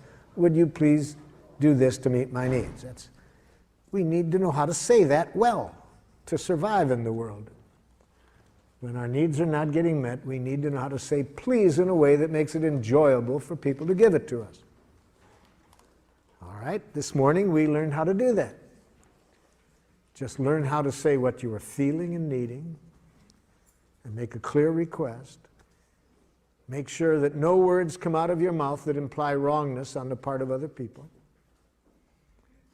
Do everything you can to promote in people the trust that when you make a request, it is a request and not a demand. And that increases the likelihood that people will enjoy giving to you. So we studied that this morning. Now, the other half of the process is how to receive from other people what's alive in them and what they are needing to make life wonderful, and how to receive that without hearing any criticism or demand, just to hear what's alive in them. And we need to learn how to do this even when these other people are saying please in this strange way that we've been educated to say please. You know, you were all speaking perfect giraffe for about a year. See, so what I'm teaching you now is really not a second language, it's really your first language. I'm bringing you back to life, to nature, to your first language. So now the other half. How do we respond to a jackal's please when a jackal is expressing the please this way? The problem with you is that you are too, see, that's please. That person's in pain. That person has a need that isn't getting met. And isn't it sad that they only know that way to ask for it? Isn't that tragic for this person? To be saying please in a way that almost guarantees you're not going to get what you want. Or if you do, it's going to be motivated by fear, guilt, or shame, and you're going to pay for it. How sad to be educated that way. And now, of course, it would be even sadder if when the person says please that way, you don't hear the please. You hear a criticism. And that's when we have war. See, somebody in pain does their best to express it. Person on the other end hears a criticism.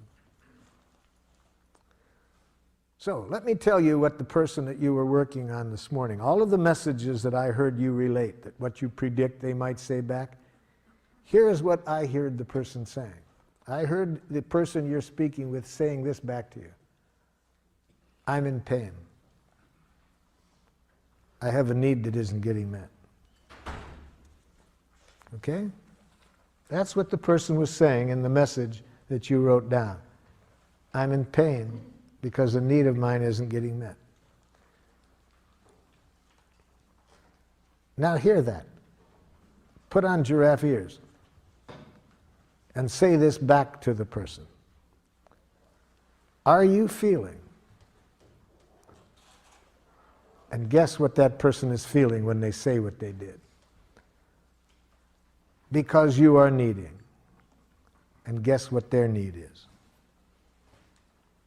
So I'm asking you to go back to the message that you predicted you might get back. I'm wanting you to imagine the person actually says this to you, and now if you have giraffe ears on, here will be your reaction. Are you feeling? Guess they're feeling. Because you are needing, guess their need. With giraffe ears, all you can hear are feelings and needs. You can hear no criticism.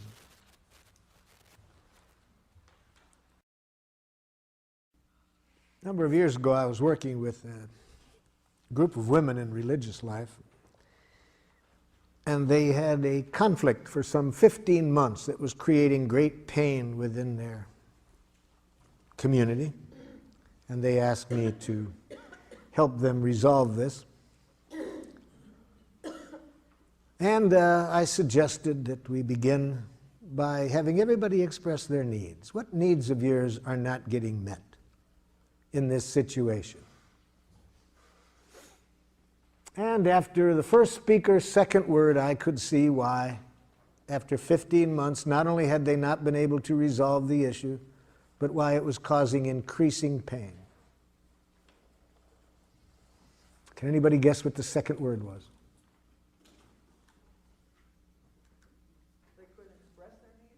But what was the second word? First word was I. I think. Yes.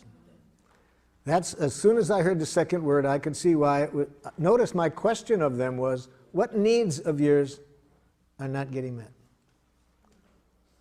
And instead of an answer, I got, I think. Immediately I knew trouble.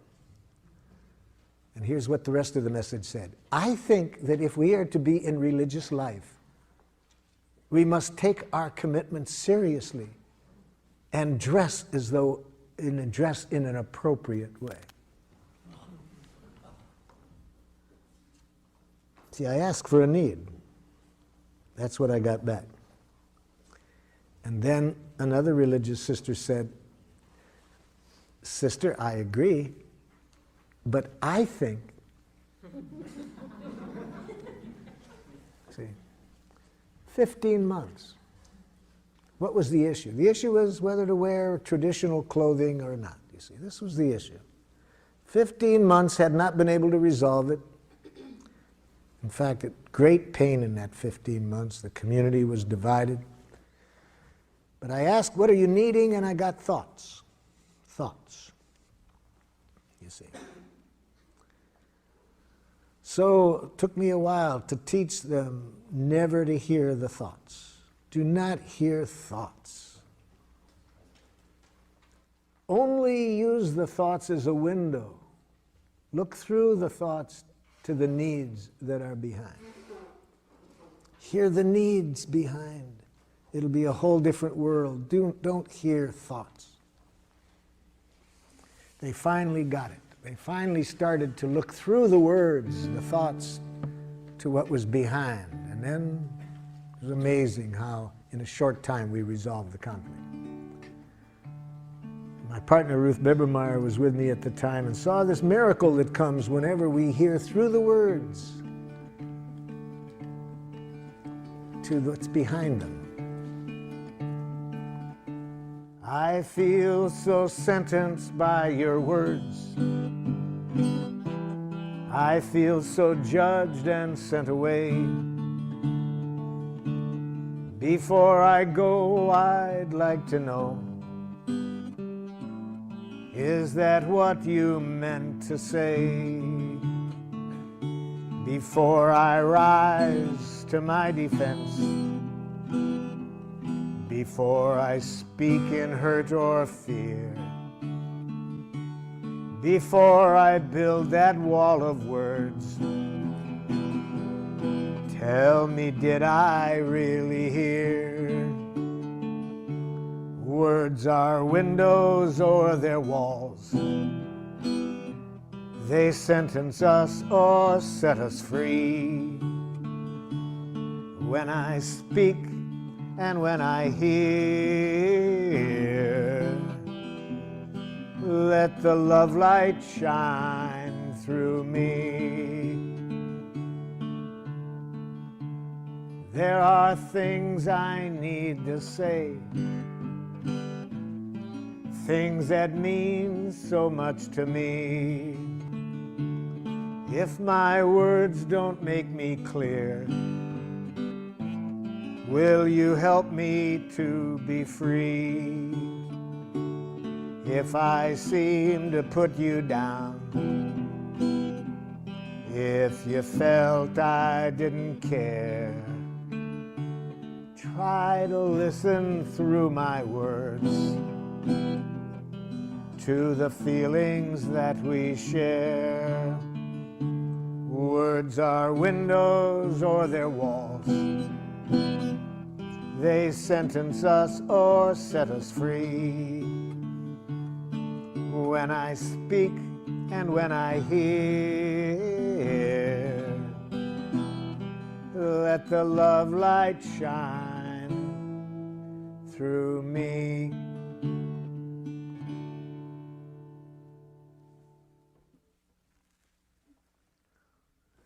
So, with your giraffe ears on, you hear the feelings behind the words. You hear the need. Every moment, we have feelings and needs. So we're hearing the truth. What's really alive in this person now? It's better for you to hear only that, because then you don't live in a world of criticism or judgments.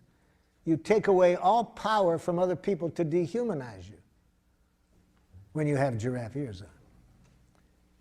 You never have to worry about other people's reaction to what you say. You can be honest without fear, because you know I don't ever have to worry about how others respond. Only what ears I have on to respond to their response. But I can control that. I can't control how others respond. And if I'm going to worry about something I can't control, I'll become a nice, dead person. You see, I'll be afraid to reveal myself for fear. What if they say this? Well, who cares what they say? If you have giraffe ears on, it's a gift. All they're saying is, please, please. So let's hear the please behind the message that you hear. First read off the message, and then let's hear how you heard the feelings and needs behind it.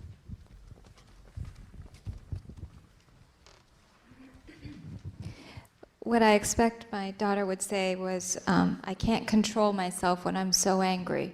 I can't control myself when I'm so angry. And when I thought about it, I would think I could say, are you feeling frustrated because you are needing some other ways to express your anger? That's what I ask you to do, to try to hear the feelings and needs. And even if that's not accurate, notice what it does, even if it's wrong. It demonstrates a value. It demonstrates that you value what's alive in that person. That you're taking the time to try to connect with what's alive in that person. When people trust that that's what's interesting to you, already we can solve anything, you see. What makes it hard to resolve things is when people feel the other person is only interested in winning. They don't care about me. They're just out to show me that I shouldn't do this. But by just stopping and trying to connect, you've demonstrated a powerful value, that you value what's alive in her. Okay? Another one. Yes? Related to my son, are you feeling distressed, confused, because you are needing help? That's the idea. Again, even if it's not accurate, it gives notice, even if it's not accurate, it brings the other person's attention to their needs. Gives them a chance to correct it. Better to be guessing wrong what a person needs is than to hearing what they think. You'll be living in a different world when you are trying to connect with their needs than the world you'll be living in if you hear what they think. I need some help in addressing the feelings and needs behind the answer that I got back, which was one of the things that you said before lunch, which can be the most dangerous, when somebody just said, you make a request and somebody says, yes, I'll do that. Yeah. can you help me? I mean, I could guess. I mean, what I wrote down was, are you feeling pain because you're needing recognition for the job you're doing? Okay, I like that. But, okay. But go ahead with the but. I mean, it feels like there's a huge leap from the response, yes, I'll do that, to me asking that question. Yeah, you're trying to sense what's really behind it. That's one of the two giraffe ways. The other possibility that would also be giraffe is to say bullshit in giraffe. How do you say bullshit in giraffe? I'm feeling uneasy with your okay. Okay. I wish I could trust it, but I don't. I'd really like you to take a moment and really tell me whether it would meet your needs to do as I requested. So that's when I would guess that the okay isn't okay. So that's how I would say bullshit in giraffe. Thank you. Giraffes are not nice. See, much of, I think, the violence in the world is created by nice people. So don't mistake the word nonviolence as being nice. Are you feeling abandoned? Not a feeling. It's a thought. Don't encourage jackals to think that way.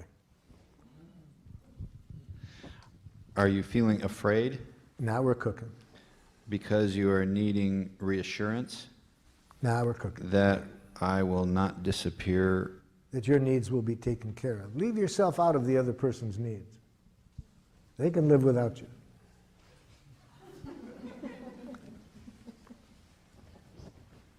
All of their needs can be met without you. How could I satisfy your needs? How could I satisfy your needs? That's a jackal question. That kind of question, if the other person is smart, they'll take the Fifth Amendment. Yeah. This was an answer to when my daughter said, you sound like you're reading from a book. You sound like you're reading from a book. And I say, are you feeling scared, separate, or alienated? And are you needing to be responded to in a genuine, heartfelt way? Yes, but you're doing it again when you do that.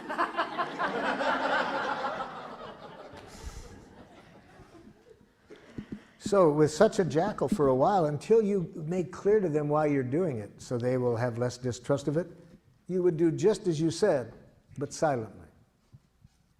Silently? Yes. See, don't think we have to do this out loud for it to be powerful. It can be powerful if we don't say a word, as long as where our attention is here, you see. So you might have heard just that, but maybe not have said it out loud. See? Yeah, see, that's all you can hear with the giraffe ears on. And you can hear that even if you're silent. You don't have to say out loud. You could just have heard that. But you'll show that your attention is here from your eyes.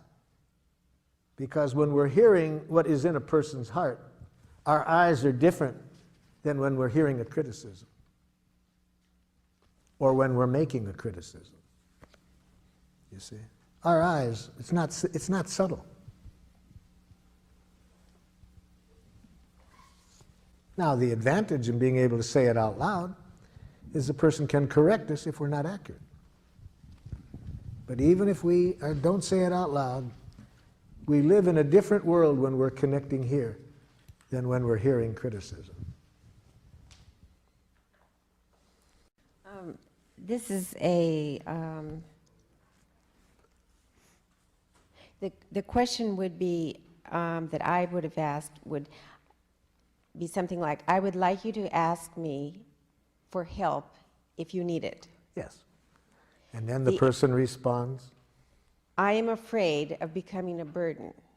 No, it's almost a giraffe response. So how do you respond to this person? I'm afraid of becoming a burden. Now, if you're a jackal, you would say, no, you wouldn't be a burden. So if you're a jackal, you will try to reassure. See, jackals try to fix people in pain. They try to give reassurance. They try to make it better. They can't stand pain. They immediately make matters worse by trying to get rid of the pain.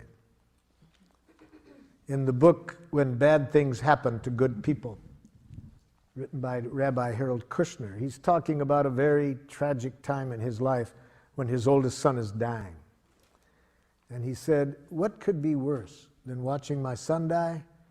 What could be worse were the things that good people were telling me to make me feel better that made me feel worse. And what could be even more horrible than that? What they were doing, what they were saying that made me feel worse were exactly the things I had been saying to other people for 20 years in my role as a rabbi. See, he had been responding by trying to make it better. See? So we don't want to do that now. This is an important message. Well, I'm afraid that I'll be a burden. So put on giraffe ears. What is this person feeling and needing when they say that?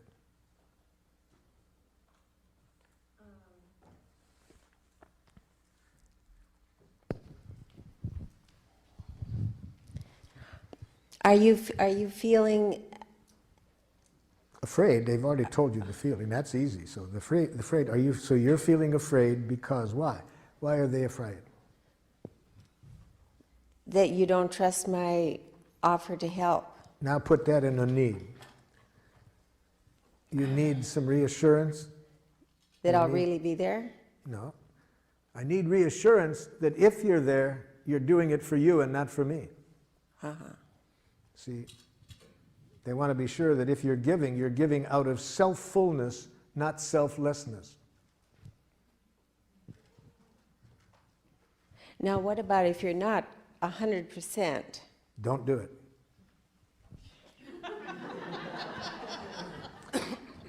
I would suggest you heed Joseph Campbell's advice when he, having studied all the basic myths of the world and the basic religions, concludes that if there's one wise thing that seems present in all the basic religions, it's this: don't do anything that isn't play. Yes, don't do anything that isn't play. And it'll be play if you're meeting your own needs. So don't do things for other people. Well, the only right way is Hold your it, way. hold it, hold it, hold it. Your ears just dropped off. Put your ears back on, because if your ears are on, you will never hear the word right. It doesn't exist. If you hear that word, it's going to be toxic. Never hear another person telling you what's right. It's not good for them, it's not good for you. Right. I understand. Okay, so just hear feelings and needs.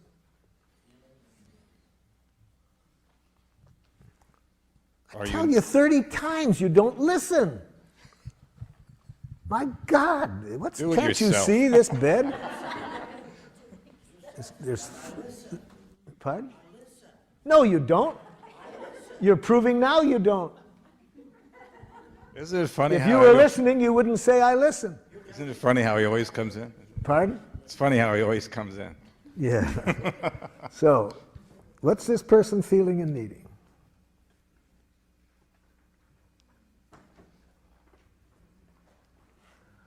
Let me help you out. Want me to help you out with this, Jack? Let me put on some giraffe ears here. So, Jackal, is it that it's frustrating when you have a certain sense of order and you'd really like to have that order maintained in the house? Well, that's a part of it, but that's not the only thing. I've told him over and over again. Oh, so is it that you feel hurt because you have a need to feel like your needs matter? Yes. It's like this doesn't matter to him. He doesn't care. So what's really the pain for you in this is your need to feel like you matter, that your needs matter. Yes.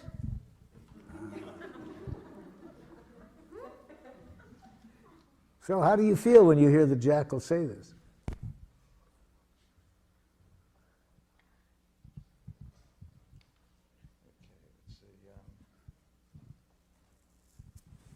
I'm feeling like I don't, well, that's not a feeling. I'm glad you're catching it. Right. Feeling confused. Yeah? Feeling confused, primarily because I can't identify the needs that are being expressed. So you would really like to be able to hear a need like that when it's really going on? Yeah, I would like that. Yeah. You don't act like you do. Hold it, Jack. Hold it, Jack. That isn't going to make it easier for him, Jack. That isn't going to make it easier. So it's really painful for you. It's hard to believe that he cares enough to really matter. Yes, because I've told him over and over, so it's really for you an issue of whether your needs matter. Yes. I'm feeling that it's not so much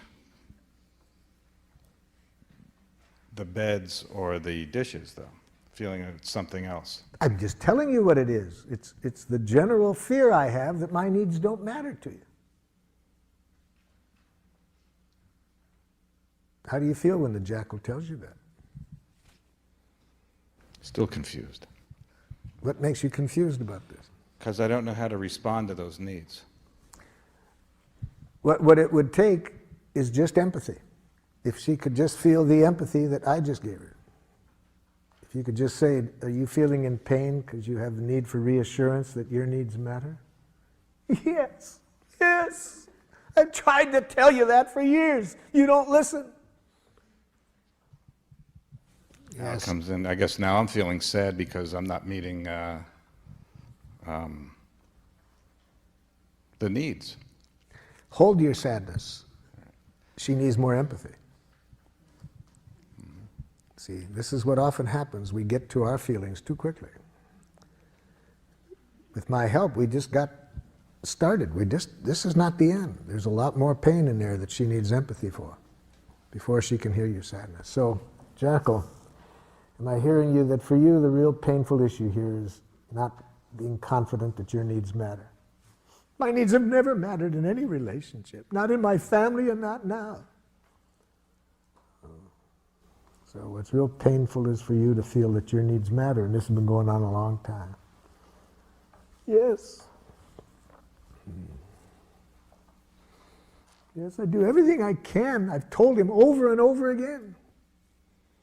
So you do everything you know how, and when your needs still don't get responded to, it really hurts. Yes. Now, see, it hasn't been easy for me to give this jackal empathy. I was wanting to jump in and educate her, but the way you're asking for it, jackal, I think is going to make it hard for people to give it to you, see. I've wanted to say that almost every time. So I had to take a deep breath and realize empathic connection before education.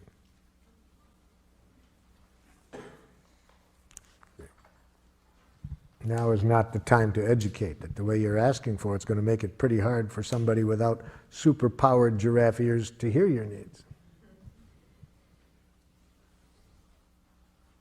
Question on that. Doesn't this situation require some kind of resolution or solution? Yes, or yes, and almost yes. And the resolution, the solution will find us when the connection is there. Now, what connection? You see,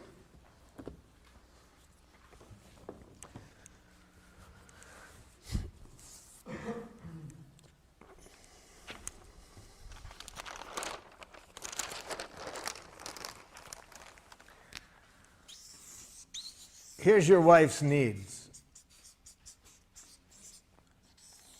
Here's your needs.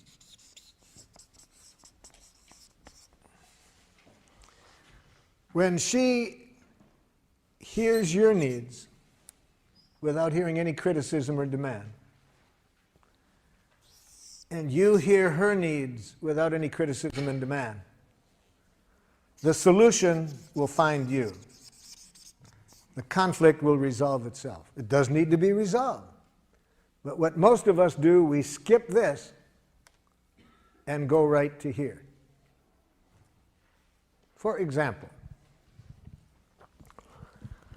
I sometimes do workshops just with married couples or other people living together in a love relationship. And what we do to begin the workshop, we identify the couple who has had a conflict, the longest outstanding conflict that could not be resolved. And I make a prediction, and it's right. My prediction has been accurate in maybe, I'm sure, at least 75% of the cases. But my prediction is this, that we will resolve the conflict within 20 minutes. Within 20 minutes from the point at which both parties can tell me what the other party is needing. Okay? Now, one time we found a couple married 39 years. 39 years had a conflict, had not been able to resolve this conflict. The wife said to me, Marshall, I can tell you right now, we're not going to be able to resolve this within 20 minutes. We have a good marriage, we communicate well, but this is just one of those things that we're different people and we just have a conflict here.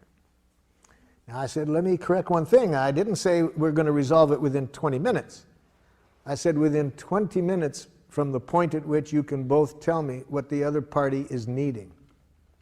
Oh, she said, Marshall, when you've been married 39 years and you've talked about something almost every day, I can tell you we understand each other. The problem isn't that. We're just two different people in this issue.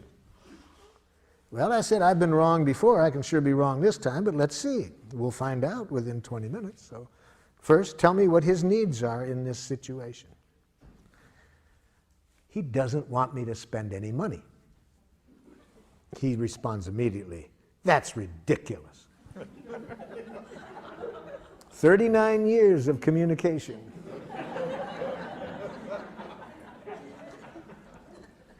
Now, first of all, doesn't want me to spend any money is not a need. See, needs and strategies need to be separated. They had been talking about how much money she could spend and not spend, but the more important issue there was whether who takes care of the checkbook. He unilaterally controlled the checkbook, which was really the main issue between them. See, but I'm saying I don't even want the couple to talk about the strategies or the solutions until the connection is there. When the connection is there, the conflicts usually resolve themselves. So I pointed out to her, no, that's not a need, and even if it was, notice he's saying that's not accurate. Well, she said, okay, let me then tell you what his needs are, Marshall. You see, he's just like his own father. They both have a depression mentality when it comes to money. I said, stop. Now I'm hearing psychoanalytic jackal. Now it's going to take another 39 years if you get into that. No, I'm not asking for an analysis of his personality. I'm saying, what are his needs? She didn't know. After 39 years, she had no awareness, consciousness of his needs. So I said to him, okay, well, she doesn't know. Why don't you tell her? Well, Marshall, let me tell you what her needs are. You see, she's a lovely woman, wonderful mother, a wonderful wife. But when it comes to money, she's totally irresponsible. Here comes another 39 years, you see. I ask for a need, and he gives me a diagnosis. And of course, she immediately says, that's unfair. I said, hold it. So I could see they didn't have a need literacy, so I had to loan them my ears. So with giraffe ears, of course, I'm conscious that all judgment, she's totally irresponsible, is a tragic expression of an unmet need. You see? So if she would have had these ears, they would have been able to resolve this in the first year of their marriage. But she didn't. She was taking it personally. So I helped them out. I said, when you say she's irresponsible, are you feeling frightened and need to be sure the family is protected economically? He said, that's exactly what I mean. Well, that wasn't what he had been saying for 39 years. But he didn't know how to say his feelings and needs. Okay, so I've got his needs identified. He was scared, wanted to protect the family economically.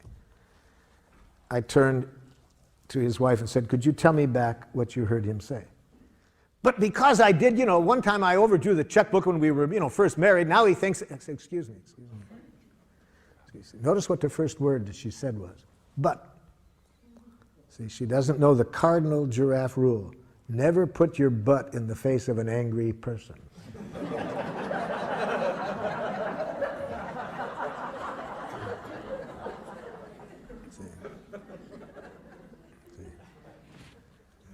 I said, what are his feelings and needs? But, no. What are his feelings and needs? Want me to repeat them? Yeah. I hear him saying he's scared. Well, but, no, hold it. Calm down, calm down. Hear his feelings and needs. See, but after 39 years of enemy image, it's not easy for somebody to shift these images, you see. Once we get one of these images in our mind of the other person's wrongness, even when they are expressing their needs, we don't hear it. These enemy images are hard to get past, you see. So she's been seeing him as cheap and having this depression mentality for 39 years. See? So she can't see the human being behind her image. I said, let me repeat it again. I hear him saying he's scared because he needs to protect the family economically. Can you say back?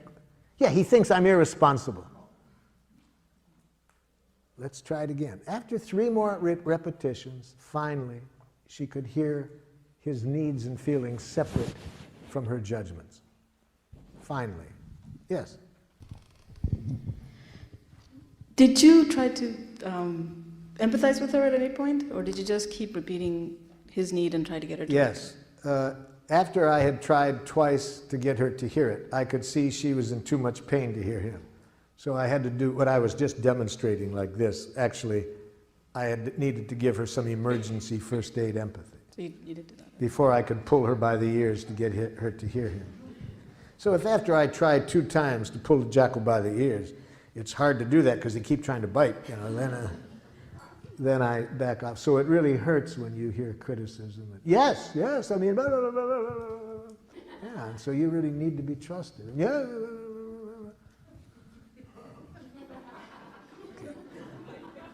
Now I'd like to repeat what he said, and I'd like to have you tell me back what he heard. So yeah, I did have to do a little bit of cleaning up the mess before I could. See, every image that she's heard in the past, every criticism, which she'd heard for years she was irresponsible, now it's hard for her to hear the need that was being expressed all along behind that. So finally I get her to hear his feelings and needs. Okay, we're halfway through. Now this much took me an hour. Okay, now I try to help her. So could you tell me now what your needs are? Well, just because I made them, you know, I overdrew the checkbook, you know, before, you know, that doesn't mean I'm going to do it again. He said, yes, but we could be out of money, but excuse me.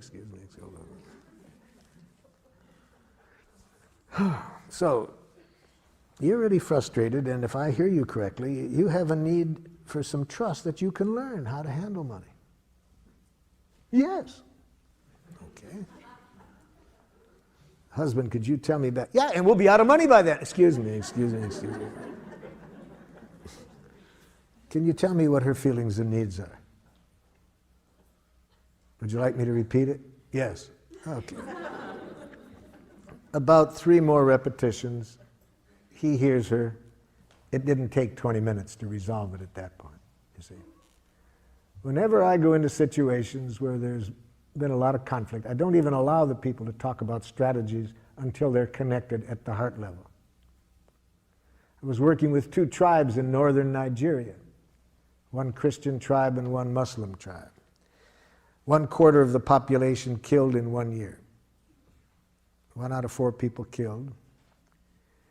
Took my colleague 6 months to get them to agree to come into a room together. During that 6 months, 60 people killed. So by the time it took us to get everybody into a room together, 60 people killed. So now it's not the husband and wife I have on opposite ends of the table, but the chiefs of 2 tribes.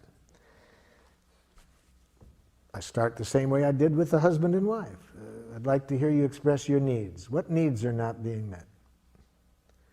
I'm pretty much guessing ahead of time I'm not going to get an answer to my question, because if people had been communicating at the need level, there wouldn't have been 100 people dead. So I wasn't surprised when instead of getting an answer to my question, I got this back. These people are murderers! Well, you've been trying to dominate us! See, I ask for needs, I get back diagnoses. So just as with the husband and wife, I put my ears on, translate each statement into a need, get the other side to hear it. It wasn't easy. I had to do a lot of first aid empathy to get, because like when I got this person behind murderers was, so you are frightened of any use of violence to resolve conflict and want some agreement to resolve it in some other way? Yes, exactly. Okay. Could you say back what you heard? Then why did you kill my child? So it wasn't too easy. But anyway, it took about an hour again for me to get one need expressed, one need heard, one need expressed, one need heard. And one of the chiefs who hadn't spoken yet said to me, if we know how to communicate this way, we won't have to kill each other. See, it just took 1 hour to see that if they can just stay connected at the heart level, nobody has to die. There's plenty of resources for getting everybody's needs met. But we lose that when we get up into our head and start to analyze wrongness. Yes? But does this need understanding develop into a, sort of a, not necessarily a give and take, but where one person would give in to the other person's need? No compromising in Giraffe. Not necessary to compromise. Everybody's needs can get met. Nobody has to give in. Nobody has to give anything up. Because I agree with you, I have to say, and especially when it comes to doing things for other people, because my theory is that if I do something for someone else, that gives a person power over me. Well, whereas if I do would it put for it this myself, way. If you do anything that involves giving in, both people pay for it. Nothing has been resolved. It's going to create problems. So is there a needs dialogue or needs literacy you mentioned that I have understanding what they are? need literacy in my book. And if you want to develop your need literacy, I suggest you do the following activity. First, identify your most frequently used jackals, the ones you use the most, and next, the ones you're the most afraid of. Do it this way. First, on a list, make a list of how you talk to yourself when you're less than perfect. And those of you over here who said you were perfect, you'll have to skip this part of it. But for those of you who aren't perfect, make a list of how are you most likely to speak to yourself when you're less than perfect. So that's jackal list number one. Next, make a second list. What are the jackal messages that go on in you when you are angry at others? So when you're judging others and are angry, what are you most likely to be saying to yourself or out loud about the other person? So that's jackal list number 2. Jackal list number 3. List those things that when other people say it, at the moment you respond to defensively or aggressively. And put on that list things that you have been so afraid that people might think it of you, that you've become a nice dead person to avoid it. So in other words, put into that list not only what people have said that got you defensive, but things you're scared of they might say. Okay, now do this exercise to build your need literacy. Go back over that first list where what you say to yourself when you're less than perfect. Now, for each judgment, think of what might have been the stimulus for it. See, you've got to relate each of these to a specific context. So, say to yourself, let's say the first thing is you have in your list number 1, what a dumb thing to do. Okay. Think of what you might have done to stimulate that. Okay. Then put on giraffe ears and hear the need behind stupid. See, I'm saying that all judgments are tragic expressions of unmet needs. So ask yourself, when I say that to myself in that situation, how stupid, what need am I expressing through that judgment? What need of mine isn't getting met? And here's where you can use the list in my book. If you can't come up with it yourself, just look through the list and your body will tell you when you're getting close. Really, because, yeah, that's what my need is. See, the need comes much closer to the truth than any judgment you make of yourself. So do that for every item on the list. Second, what you tell yourself when you're angry at others. Again, identify concretely what the other person might have done to stimulate this. Then ask yourself this question. When I judge people as idiots for doing that, what need of mine was not being met in that situation? Again, try to guess it without my list, but if you can't find it, look through my list to find one that comes closest. The third list, what others say to you to get you defensive. Practice putting on the giraffe ears. Imagine what you did to stimulate it. And in that situation, guess what the other person's needs were that weren't getting met. So you see, it's just learning a new language, learning for every time there are these jackal judgments, to as quickly as possible to bring yourself back to life. Or more specifically, connect to needs. Needs are life. Yes? My question is, I never know what to do when I know I'm never going to meet another person's, expectations of me. Yes. Well, first of all, never hear an expectation. That's thoughts. Expectations are thoughts. Don't hear it. Don't even hear expectations. Hear what the need is. What is the need that the person is asking for you to meet? You don't want to live up to expectations, but it is fun to meet needs. Do you think that that human beings can always meet other people's needs if they're real? All of our needs can be met. I don't think you have to do it. There's several billion other people that could meet the other person's needs. Even if you could do it, you may choose not to. I see. And that won't be a problem. The other person can hear a no if they first feel empathy for their feelings and needs. That will leave them feeling at least that their feelings and needs matter. Right. That makes sense. Yes. But then again, you have to know how to say no in giraffe. That would be good for me to learn. Well, let me help you out. Never use the following words when you're saying no in giraffe. No. I can't. I don't want to. I don't have time. It's not possible. Okay. Now you know how not to do it, right? Now here's how you do it.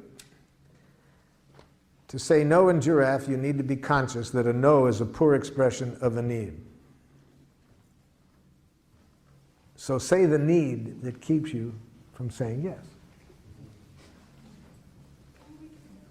No.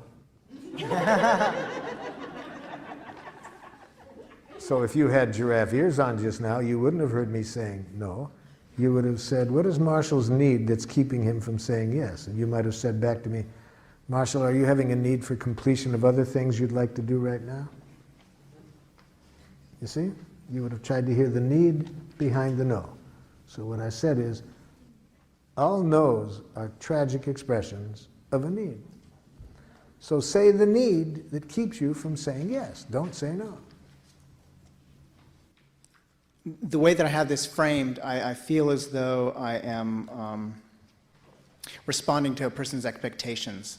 So it's a work environment. Are you feeling afraid of being held responsible for the quality and quantity of the work that I'm doing? And this is to a supervisor.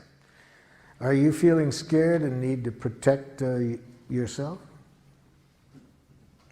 That might be the need that I hear you guessing. Are you feeling scared and need to protect yourself in this matter?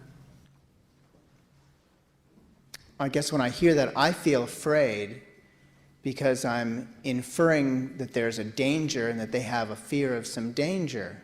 If this is what you're guessing is alive in them, you're not saying it's right. See, we never say you are feeling. We always say, are you feeling? We may be wrong, but we're trying to get clear what's going on in this person. Are you feeling afraid and need to protect yourself? And taking the my performance part out of it. You're saying take the me out of the Yes. Just giraffe. try to hear the feelings and needs without you. We know what that is in this situation. They're talking to you about some things you've done or haven't done. So in the context, we're pretty clear what's going on. What we want to hear now is their feelings and needs. Are you feeling scared and need to protect yourself in this matter?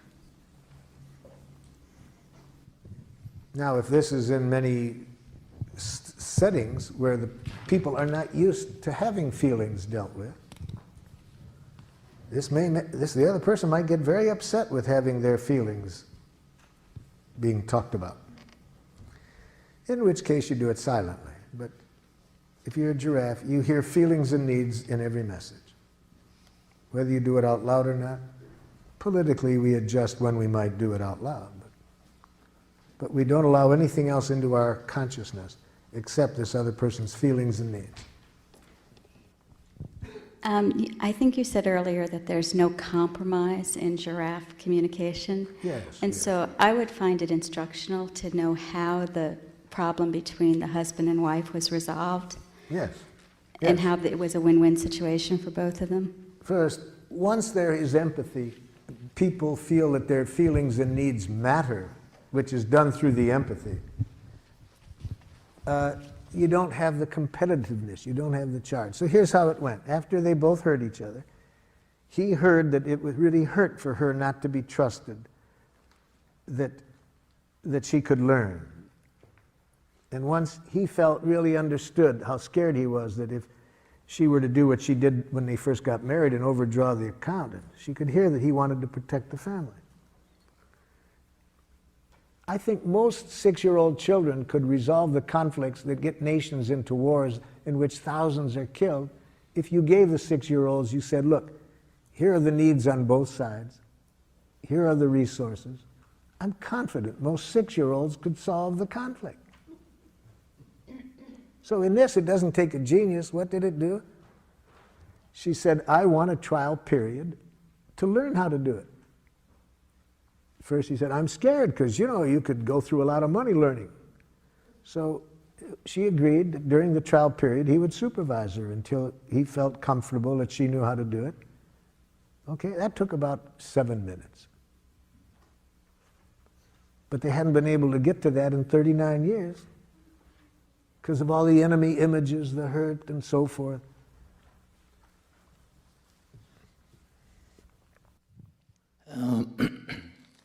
How do you deal with a situation when you have similar needs and you attempt to express them to each other and you sense as the emotions build up because of apparent competitive edge working that our mutual needs are not being heard by either of the jackals? Then you either need to get a third party to give both of them the empathy they need to hear each other. So if the two people are in pain, they don't know how to give themselves enough empathy to be able to hear the other side, then you need to get a third party to give the empathy to each of them so that they can then hear each other. And that third party should be together with these two individuals or separately?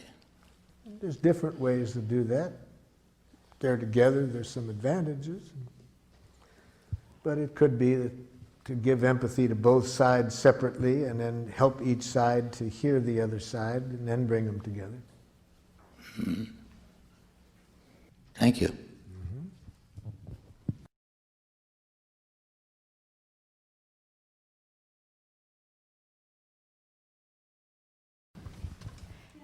This morning you made a reference to giraffe mourning and that there's a different way of saying you're sorry to someone, and I wanted to hear what that was.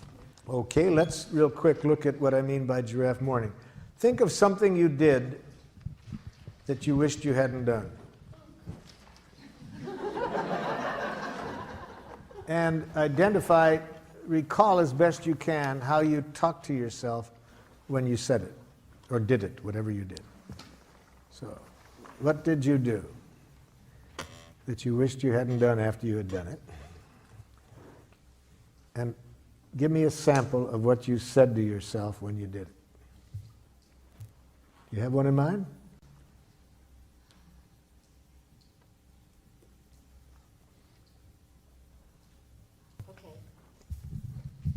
That I was feeling defensive and I criticized someone. So, what you did is you said some things to another person that you wished you hadn't done. Right. Okay, and what did you say to yourself when you did that?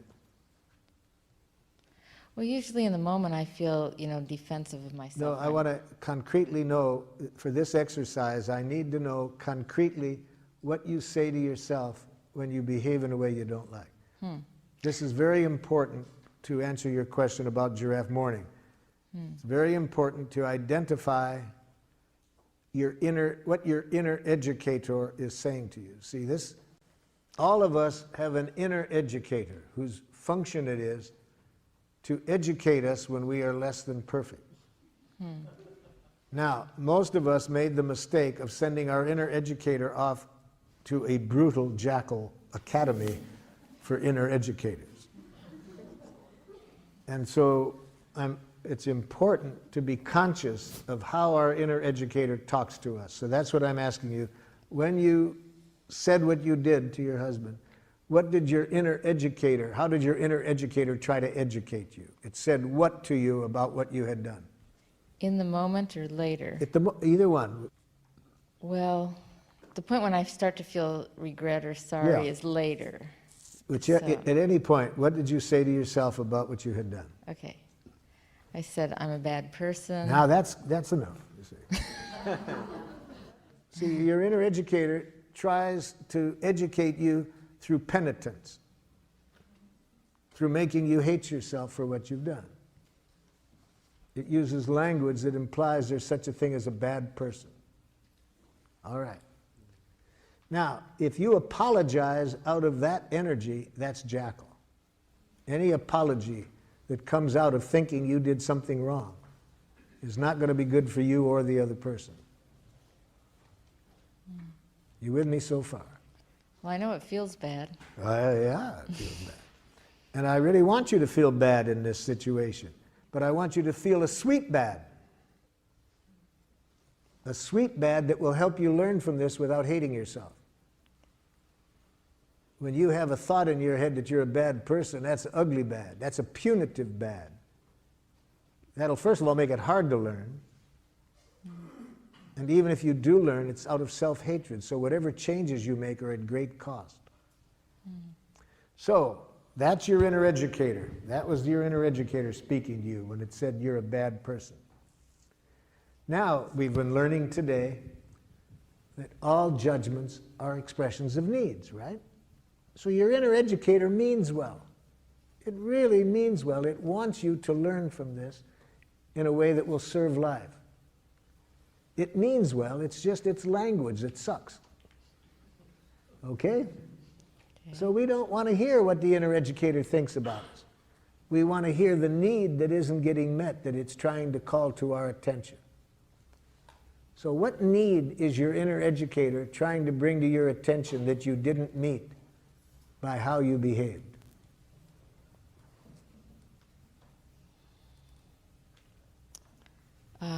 A need to be in relationship with the other person. A need in what kind of relationship? A mutual understanding, Yeah. respectful. Right.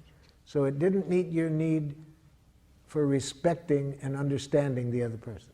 Yeah. And how do you feel when that need isn't met?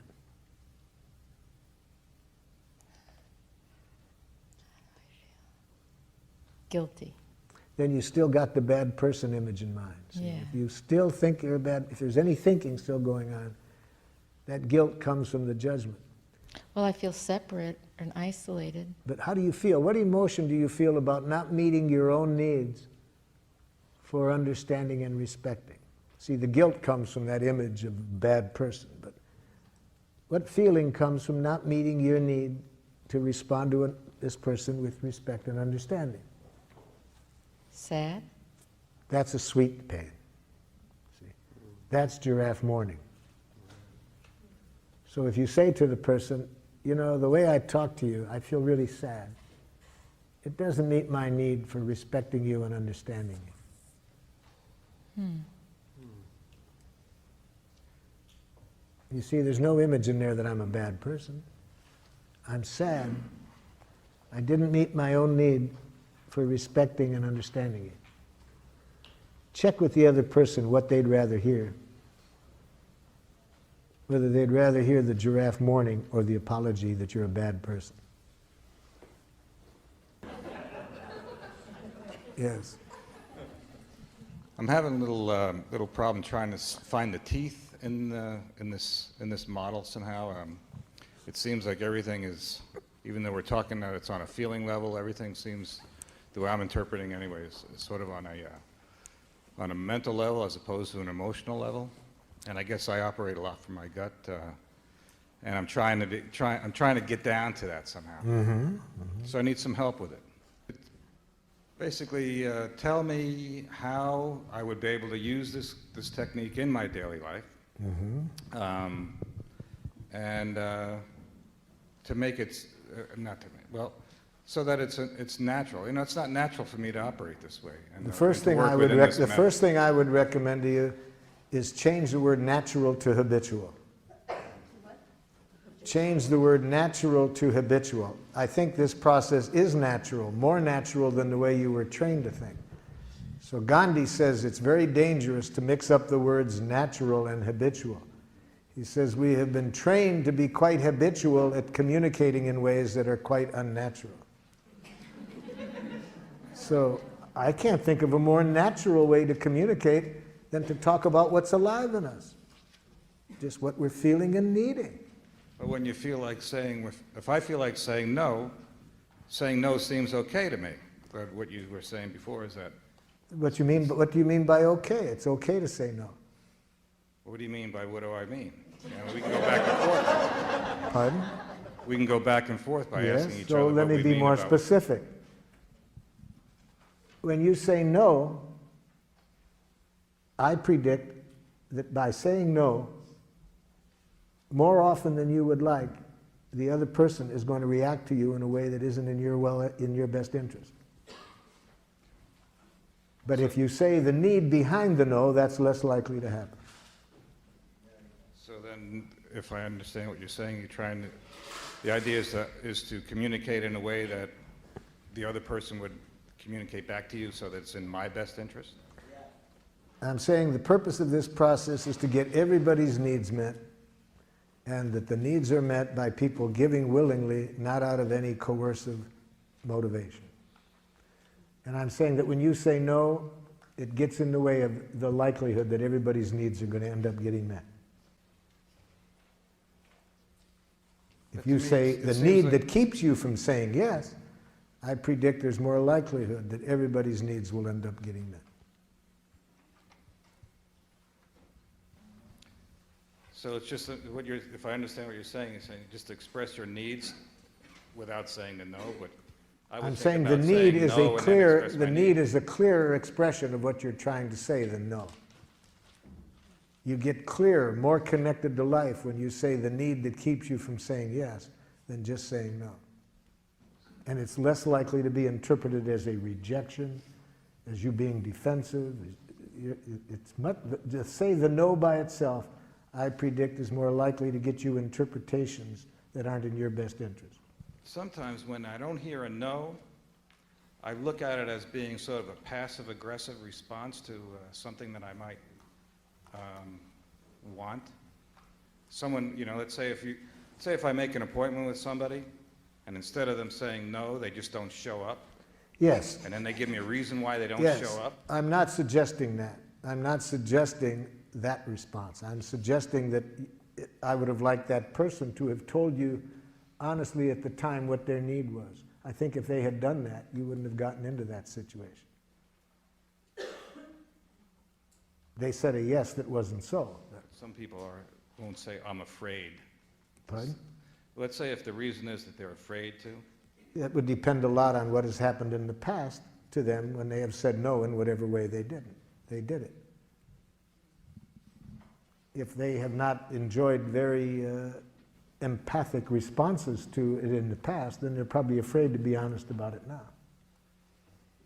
I see the value in all of this. Yeah. I really do.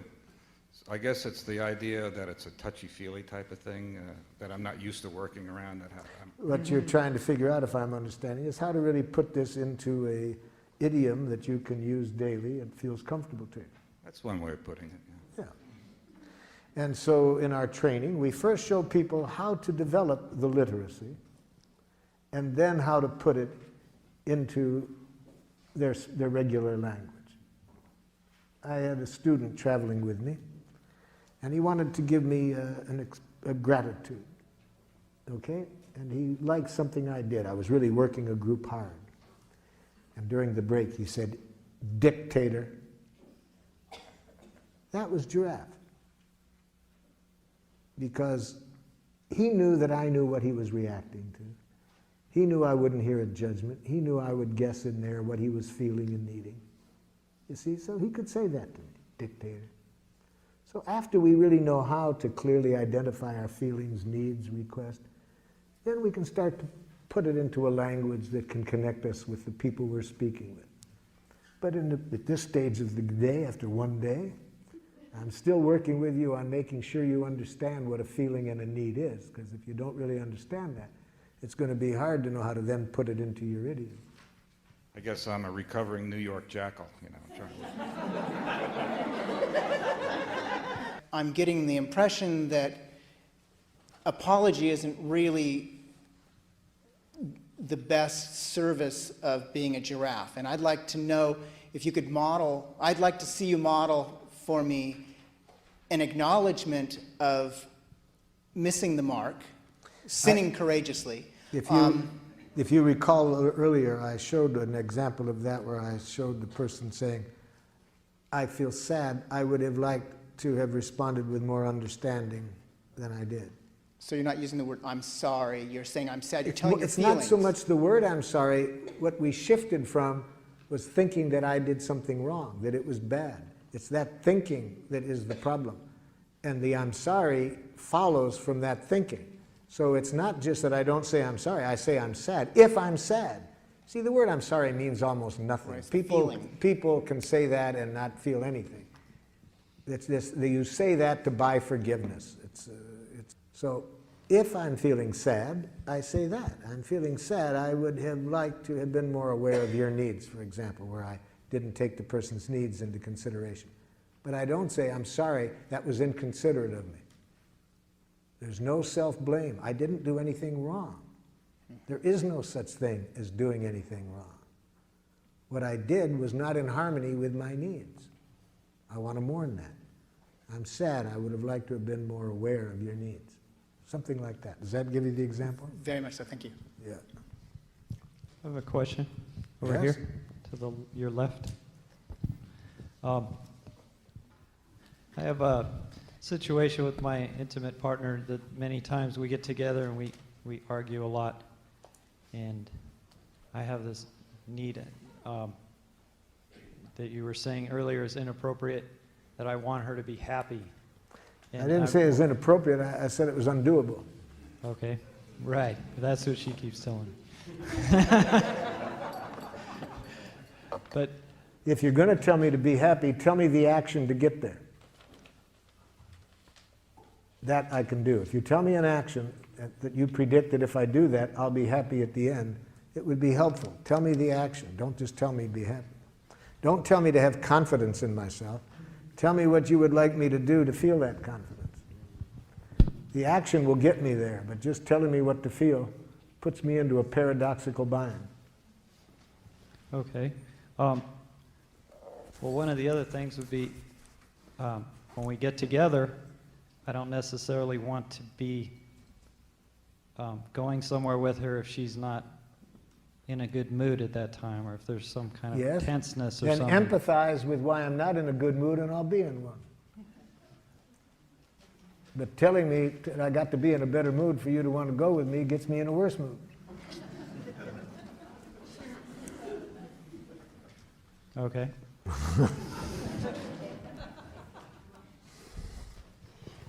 I'm wondering if there's some times when it's over here.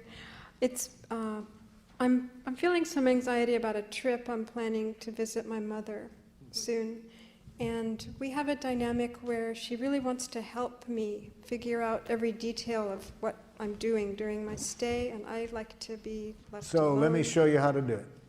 And I'm afraid that if I talk to her like this, it's going to make matters much worse. Okay, then we'll teach you how, if it does, we'll show you how to enjoy it when it gets worse. Okay. But first, let me show you the first thing to do. If we want a person to consider another behavior than the one they're doing, start the communication by showing them that what they're doing is the most precious thing they could be doing. this way, empathy. Start by empathizing with Mother's intent in behaving as she does. Mother, I'm guessing that when you jump in and want to show me all the things that could be done, you really care a lot about my enjoying myself on this trip and want to be sure you support that. Oh, yes, yes, there's a lot of things. Blah, blah. Yeah, so it's really very important to you that I have a good time and you want to contribute to it. Yeah. That's step one. See what I mean? That's what I mean by starting, by showing you understand. Now, the more we're concerned about that behavior, the more important it is to start with this. See, that's why when I work in prisons and this person has been sexually molesting people or raping people, if I would like this person to find another way of behaving, the first thing I got to do is make sure they don't hate themselves for what they're doing. The more they hate themselves for what they're doing, the more they'll continue doing it. So I start by empathizing with what their needs are in doing it. Okay, so you got that step. The next step, what we started off the day with, I tell honestly how I feel. And Mom, I'm feeling torn right now because I'm grateful for your intent. But I really have a need to kind of make my own choices here because I think it'd be very hard for anybody else to really know what I need, and I need this space to figure it out for myself. So would you tell me what you heard me say, Mother, so I can see if I'm making myself clear?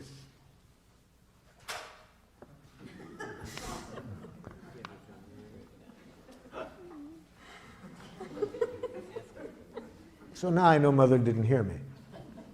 Now I know Mother didn't hear my needs. She probably heard a rejection. She probably heard that she's not valued. So, but it's important that I not think that her reaction is because of what I said. If I express my feelings and needs, it would be impossible for a person to react this way if they heard it. They would have gotten a gift. They would have the eyes of a little child getting a gift from Santa Claus. That doesn't look like what Mother's looking like right now. So Mom, could you tell me what you just heard me say? You don't want me. So you heard it kind of as a rejection, Mother. Of course, how else could I have heard it? Well, thank you for telling me you heard it as a rejection, Mother. Notice I didn't say, that isn't what I said. See, if you want to have people understand you differently, never tell them, you're misunderstanding me. Never say, that isn't what I said. Say, thank you for telling me that's what you heard. I can see I didn't make myself clear. I'd like to try again, Mother. As I do value very much your offering to help, but I have a need to kind of get my own needs clear and structure my own time. Can you tell me what you hear me say? So you think I don't have any intelligence about helping you. Thank you for telling me that's what you're hearing, Mother. I'd like you to hear it differently. I'd like you just to hear my needs, that I have a real need to kind of sort things out for myself and structure my own time. Could you tell me what you heard? See, you have a need to kind of get clear for yourself what you want and to figure things out. Thank you, Mother. See how easy it is to get empathy from a jackal? Just about 3 ear pulls and I got it, right? Now there are some 8-pull jackals too, I know that. But I can tell from how sweet you are, your mother is a 3-pull jackal. Thank you. Maybe a four.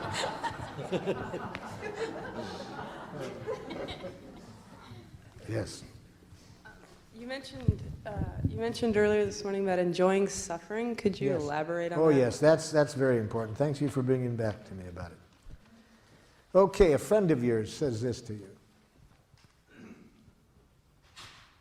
I'm a nothing. I'll never amount to anything. Look, I'm an assistant clerk at age 45. And my brother's a head of his company. My sister is a top attorney. And I'm a nothing. Okay? Now, to enjoy this person's suffering, we have to release ourselves from 2 kinds of responsibility. First, that we didn't cause the pain. And we want to release ourselves from that, especially when the other person is trying to make us believe we did cause the pain. See, so if this person had started, and you're at fault for all of this, why am I nothing?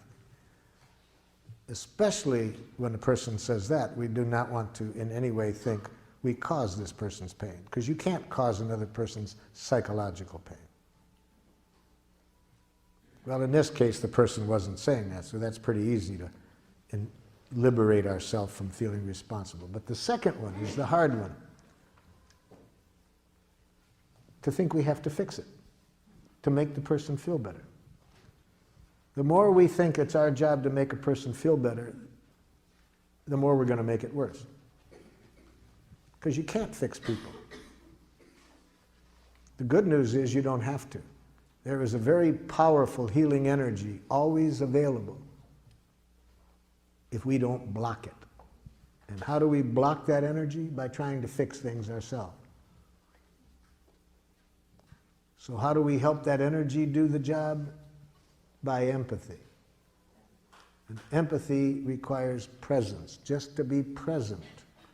When we are just present, when we are remembering the Buddha's advice, don't do something, stand there. When we do that, and that energy works through us, there is a precious connection between that person and us. And that precious connection is what I mean by enjoy the pain, to enjoy that precious connection. And whether this person's feeling joy or pain, if we are present there with them, that's what I mean. But we block that beautiful energy whenever we step in and think we have to fix things. So if we say, oh, there, you'll feel better, it'll get over it, we make it worse. When we start to give advice, we make it worse. So what does that look like?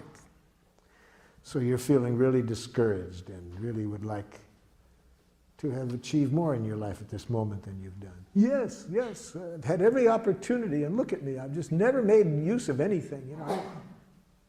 Yeah, so you're really discouraged and frustrated and would really have liked to have made different use of some things than you have. Yeah, see, I'm just present, not trying to fix it. And when that happens, there's a very precious connection. That's what I mean by enjoyment. And that precious connection does the healing, not your advice, not your whatever. Yes? Can you clarify the distinction between empathizing and sort of encouraging and supporting the soap opera of, you know, somebody who is somebody who's suffering, and sometimes by being there, it's sort of a subtle encouragement as opposed to... the subtle encouragement that I think you're talking about comes about when this person is talking about what happened to them for the 50th time. You've heard the story. So if I'm really listening to them, I don't hear what they talk about the past, because I know that the more they talk about the past, the less healing will take place. So I interrupt. But I interrupt to bring the conversation to life. They're talking about the past, and I interrupt and I say, excuse me, but it sounds like right now you're still feeling hurt because your need for respect wasn't met in that.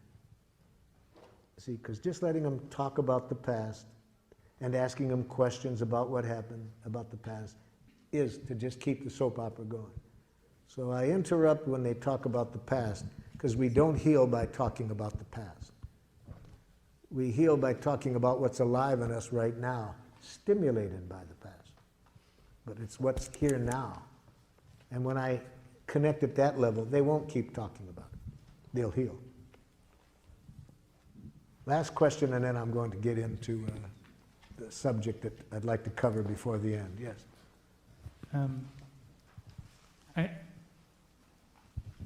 You talk about having, let's see, that someone else cannot cause our emotional pain. That's right.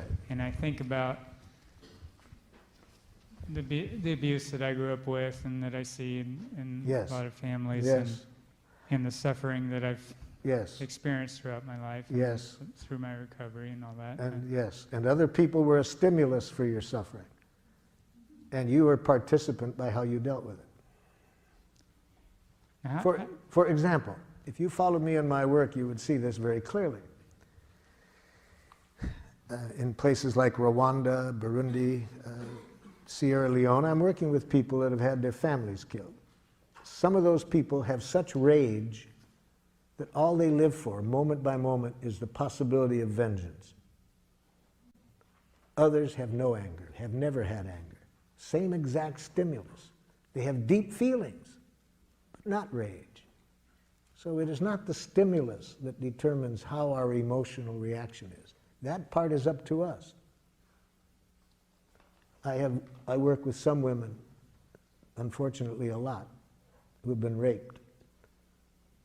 And some of them feel shame, deep shame. Some feel rage. Some feel other things. So the same stimulus depends how people take it, whether they feel shame, rage, or other things. I'm working with a woman from Rwanda who had, she heard her 3 children being killed because she got to underneath the sink, hid underneath the sink in time. Her children didn't make it to the hiding place in time. They got killed. She heard them. She heard her husband being killed and her brother.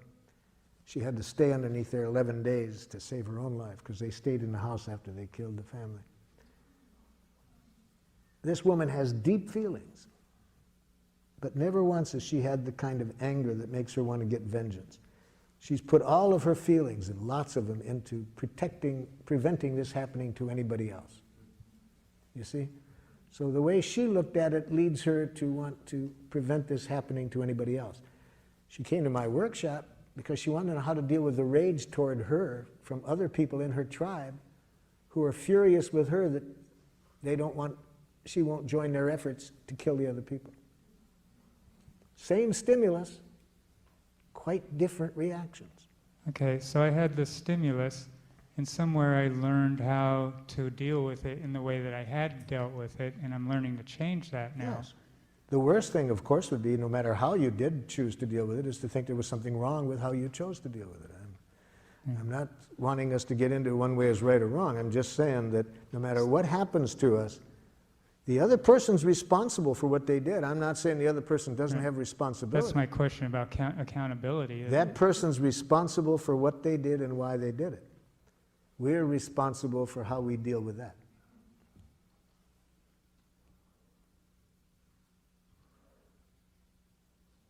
Okay? Let's get in. I'm just wondering how a child becomes responsible. I mean, still, children. The first thing I do is I wouldn't want to teach the child the lesson I just taught you until I had given that child all the empathy that child needed, and I would guess it would be a lot. So I can see myself dealing with a long time of hearing this child's enormous pain as a result of this. But then, in the course of this, I would be seeing this child having some pain created by how they looked at it. So I would see that they're creating pain on top of pain by how they looked at it. So, after the child had all the empathy he or she needed, then I would do what I could to get them to see it in a way that wouldn't create unnecessary pain for themselves.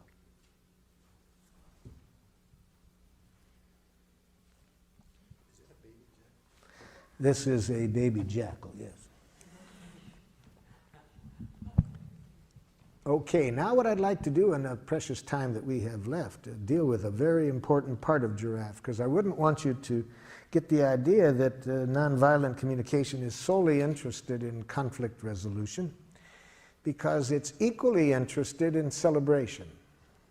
How can we celebrate life? In fact, the part that I've left for 10 minutes before the end is, in some respects, the most important part, because it's where we get the fuel to stay giraffe in what's often a very jackalish world. See? So it's going to be pretty hard to make this radical transformation back to our nature in many situations unless we're getting plenty of fuel. Now, where does the fuel come from? The fuel comes from celebration.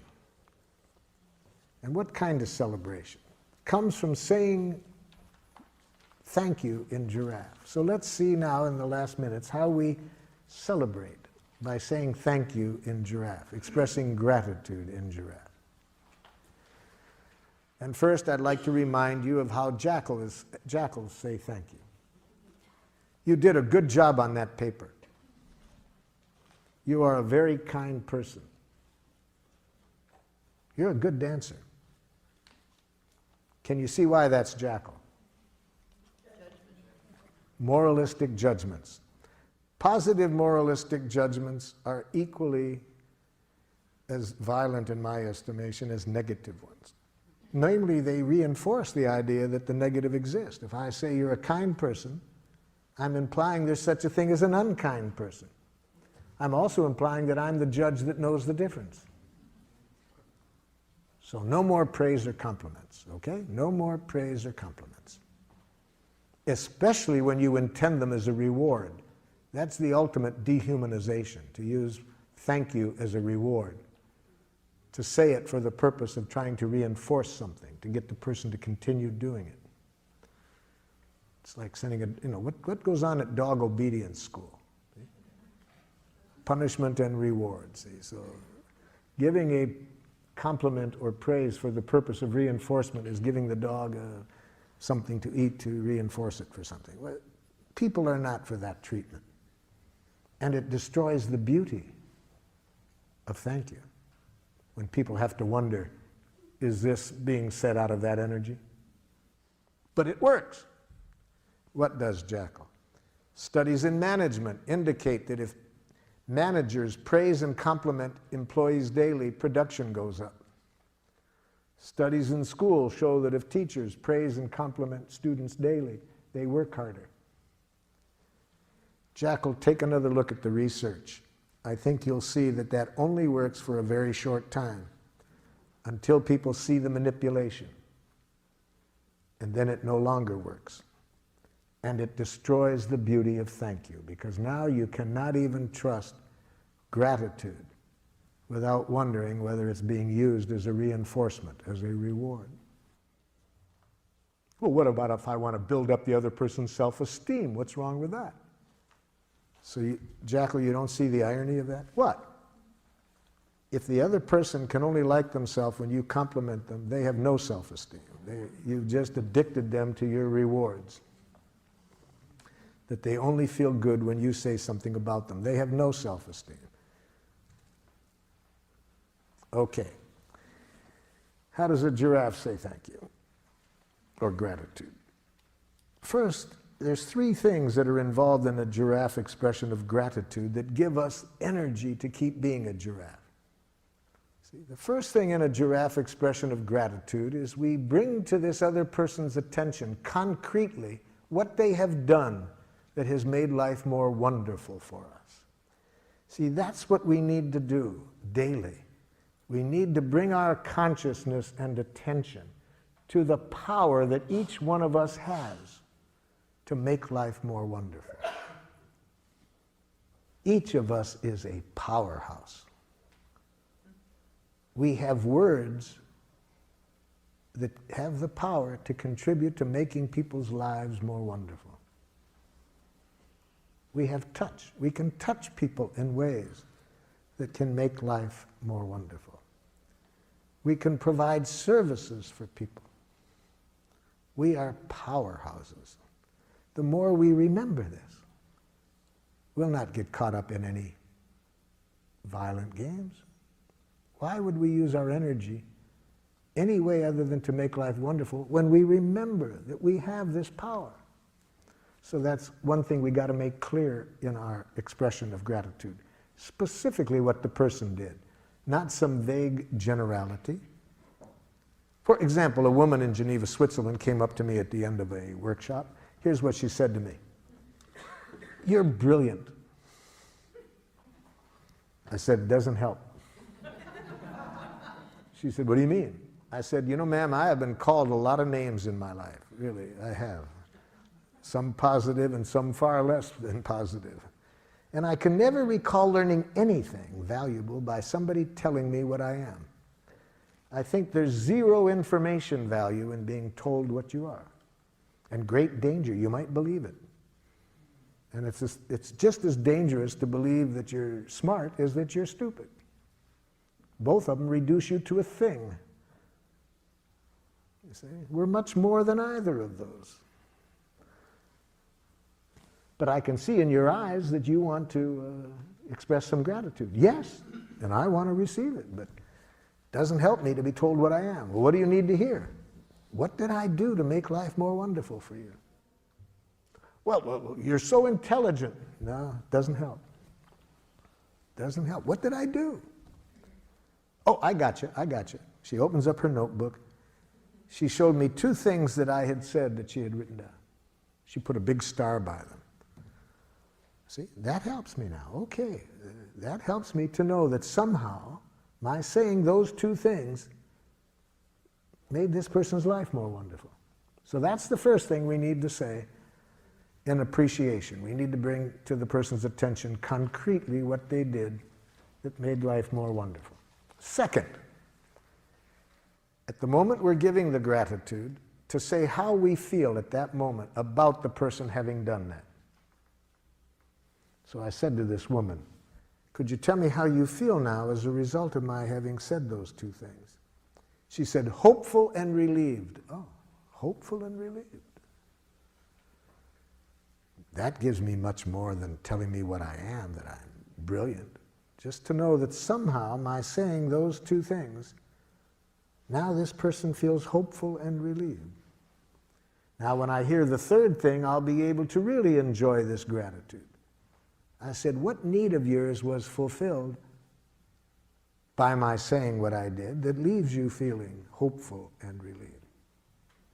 And that's the third thing we need to see in a giraffe gratitude. She said, I have an 18-year-old son. I've never been able to connect with him.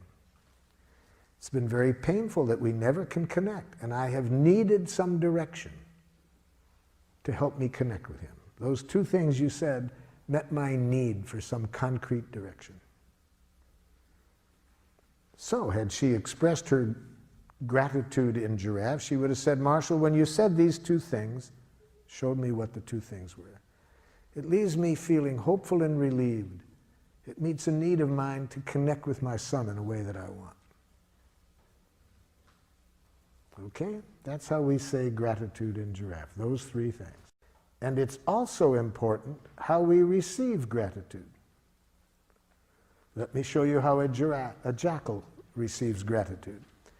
Jackal, when you offered to give me the ride just now over to where I'm going afterwards, I feel very grateful because I really have a need to spend more time with my family. And if I took the bus, I'd have an hour less time. It's nothing. De rien. See? If you want to terrorize a jackal, express love or appreciation to it. Really, if you really want to scare a jackal. I've never seen anything scare jackals speaking people more than sincere gratitude or love. Why do you get so nervous, jackal, when you hear it? Well, I don't know that I deserved it. See, jackals have this dangerous concept in their head, deserve. It's a very violent concept. See, it implies that you have to deserve appreciation. You do deserve punishment if you behave in a certain way. See, the concept of deserve is a key ingredient in a violent way of life. If you believe in deserve, you think certain things are worth things, and you'll set up a very destructive economic system. You'll set up a destructive correctional system. A very dangerous concept. Well, that's not the only reason. Why else do you get so scared when you hear gratitude, jackal? What's wrong with being humble? So you want to have a need for humility? Yes. Well, you know, jackal, there's different kinds of humility. I'm afraid that your kind is a jackal humility. I think your kind is the kind that Golda Meir, the Israeli prime minister, was reacting to when she said to one of her politicians, "Don't be so humble, you're not that great."